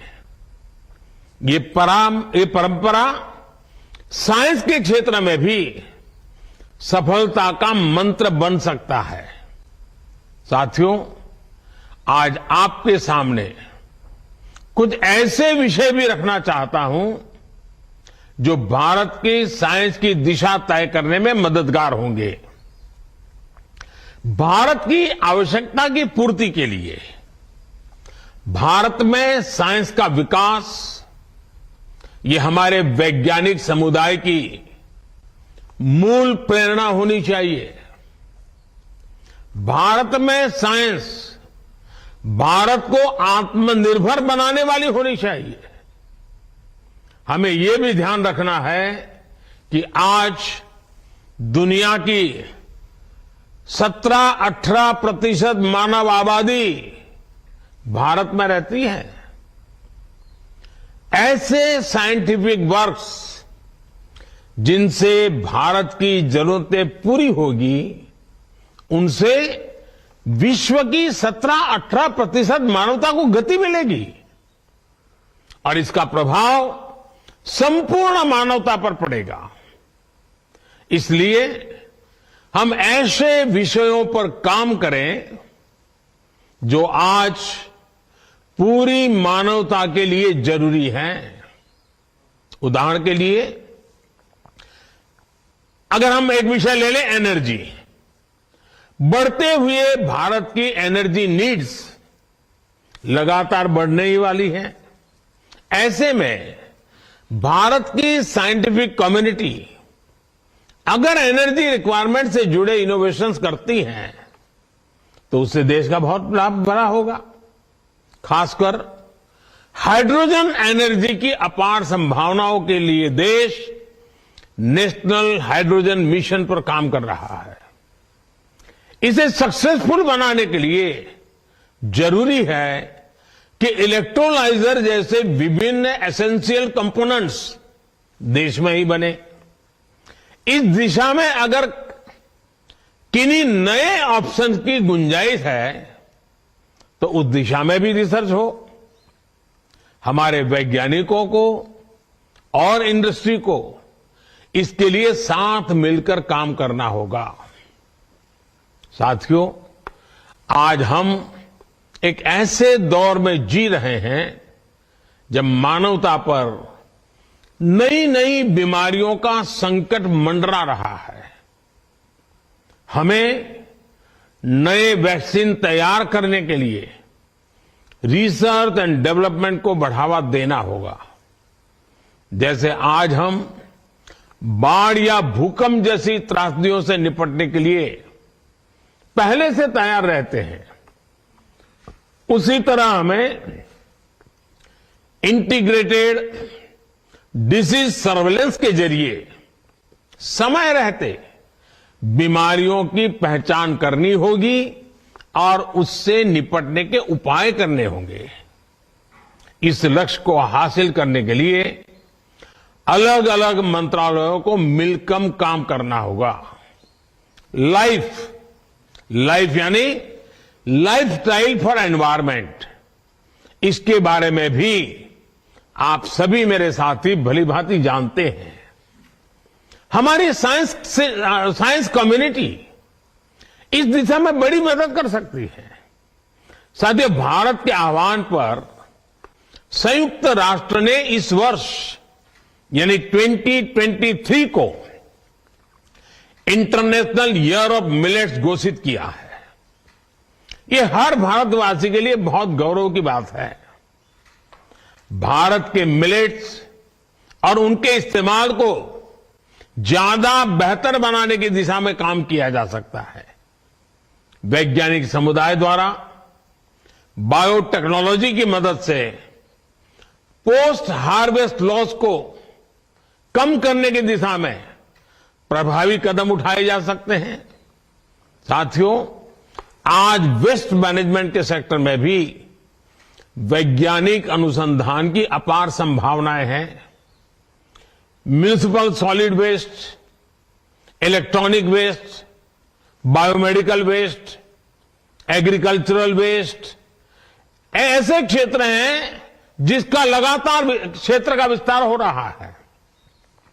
इसलिए ही पिछले वर्ष बजट में सरकार ने सर्कुलर इकोनॉमी पर बहुत जोर दिया था। जब हमें मिशन सर्कुलर इकोनॉमी को और मजबूत करना है, इसके लिए हमें ऐसे इनोवेशंस पर काम करना होगा जिससे मेटल और प्लास्टिक स्क्रैप का बेहतर इस्तेमाल हो सके। हमें प्रदूषण कम करने और स्क्रैप को उपयोगी बनाने पर एक साथ काम करना होगा। साथियों, आज भारत स्पेस सेक्टर में भी नई ऊंचाइयों को छू रहा है। Low cost satellite launch vehicles की वजह से हमारी क्षमता बढ़ेगी और दुनिया हमारी सेवाएं लेने के लिए आगे आएगी।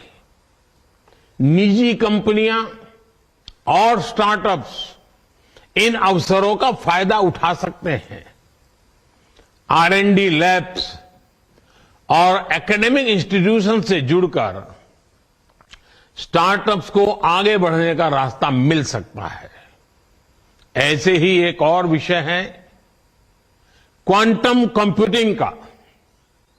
आज भारत क्वांटम फ्रंटियर के तौर पर दुनिया भर में अपनी पहचान बना रहा है। Quantum computers, quantum chemistry, quantum communication, quantum sensors, quantum cryptography,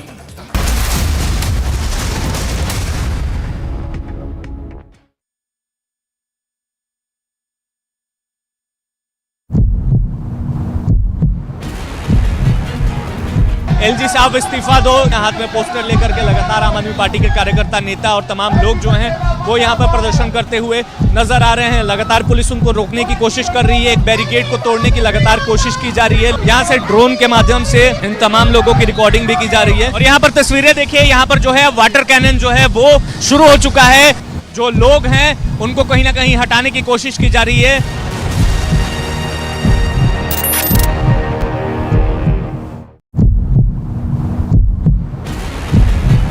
का एक इतना बड़ा धमाका हुआ है, उसी घर में धमाका जो है हुआ है। ये बच्चा जो है, इसे भी यहाँ पर माइनर इंजरीज जो है वो यहाँ पर आई हैं। आप देखिए, भारतीय सेना जो है वो यहाँ पे इंजर्ड्स को लेकर जा रही है। ये देखिए इंजर्ड्स को यहाँ पर लेकर जाया जा रहा है। 2 महिलाएं घायल हुई हैं और एक बच्चे को मामूली तौर पर चोटें जो हैं वो आई हैं। अब भारतीय सेना की एम्बुलेंस में डालकर जम्मू कश्मीर पुलिस के जवान जो है वो उन्हें यहाँ पर रेस्क्यू कर रहे हैं।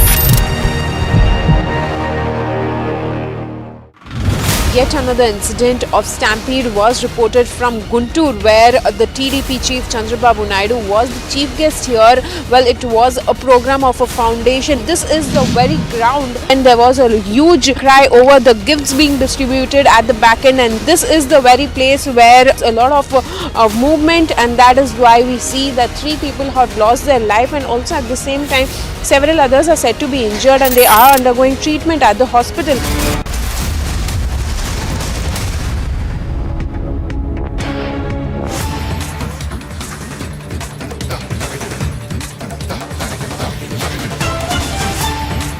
Coming in from the top court of the country that has now ruled greater restrictions will not be imposed on freedom of speech of ministers, MPs and MLAs. The Supreme Court was looking at a case that wanted hate speeches or other speeches by lawmakers and politicians to be curtailed, but a 5-judge bench has now said Article 19 is sacrosanct. They've also said that the restrictions in it are exhaustive.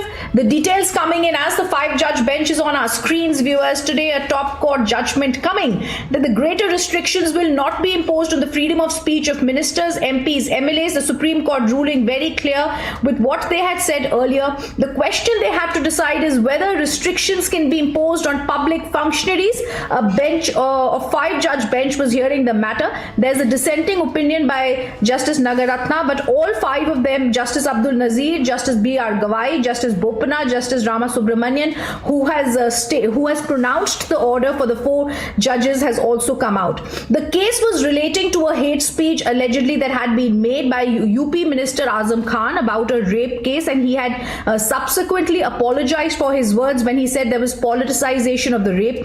The Solicitor General appeared for the centre. He basically stated that there should be no more restrictions to be placed on the freedom of speech and expression, even of public functionaries including MPs, MLAs and ministers.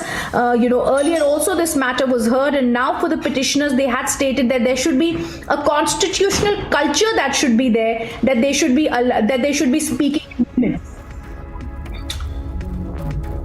Supreme Court minister's statement can't be attributed to the government. They say there is no need for greater restrictions. I also want to go across to guests who continue to be patched with us.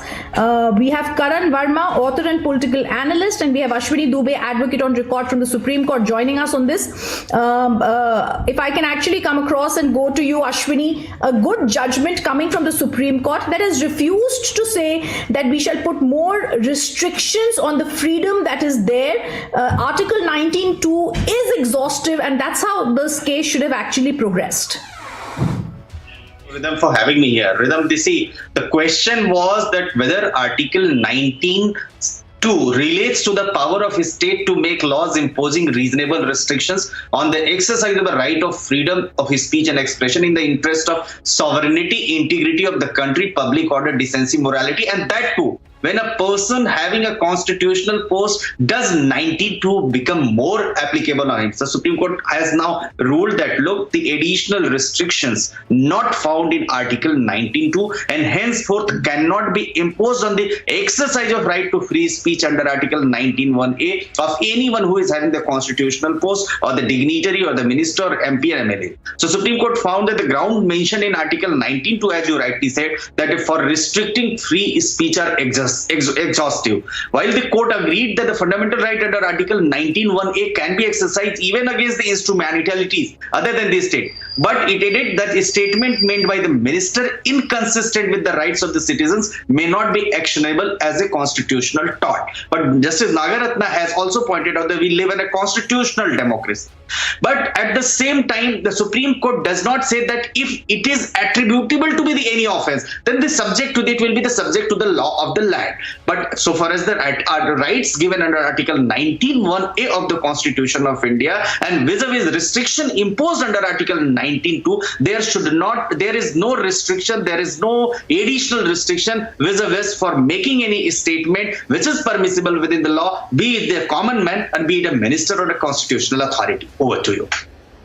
Absolutely. I also want to go across, and before I do to Karan, I just want to tell our viewers what's really happened today. A 5-judge constitutional bench has ruled there are no additional restrictions that are needed. This is even for those that are lawmakers, politicians, etc. The Supreme Court today says that a minister's statement can't be vicariously attributed to the government, Karan, and the minister is liable for the statement itself. They've also, Karan, added a very interesting thing that public figures must watch what they say. Yes. Rhythm, I agree that the list of Article 19 subsection 2 is very exhaustive. I mean, it includes everything, whether it's public order, morality, defamation, incitement to offense, decency. But having said that, where does the responsibility come then? Because what Azam Khan did back in 2016, it was in extremely bad taste, and kudos to the man, the father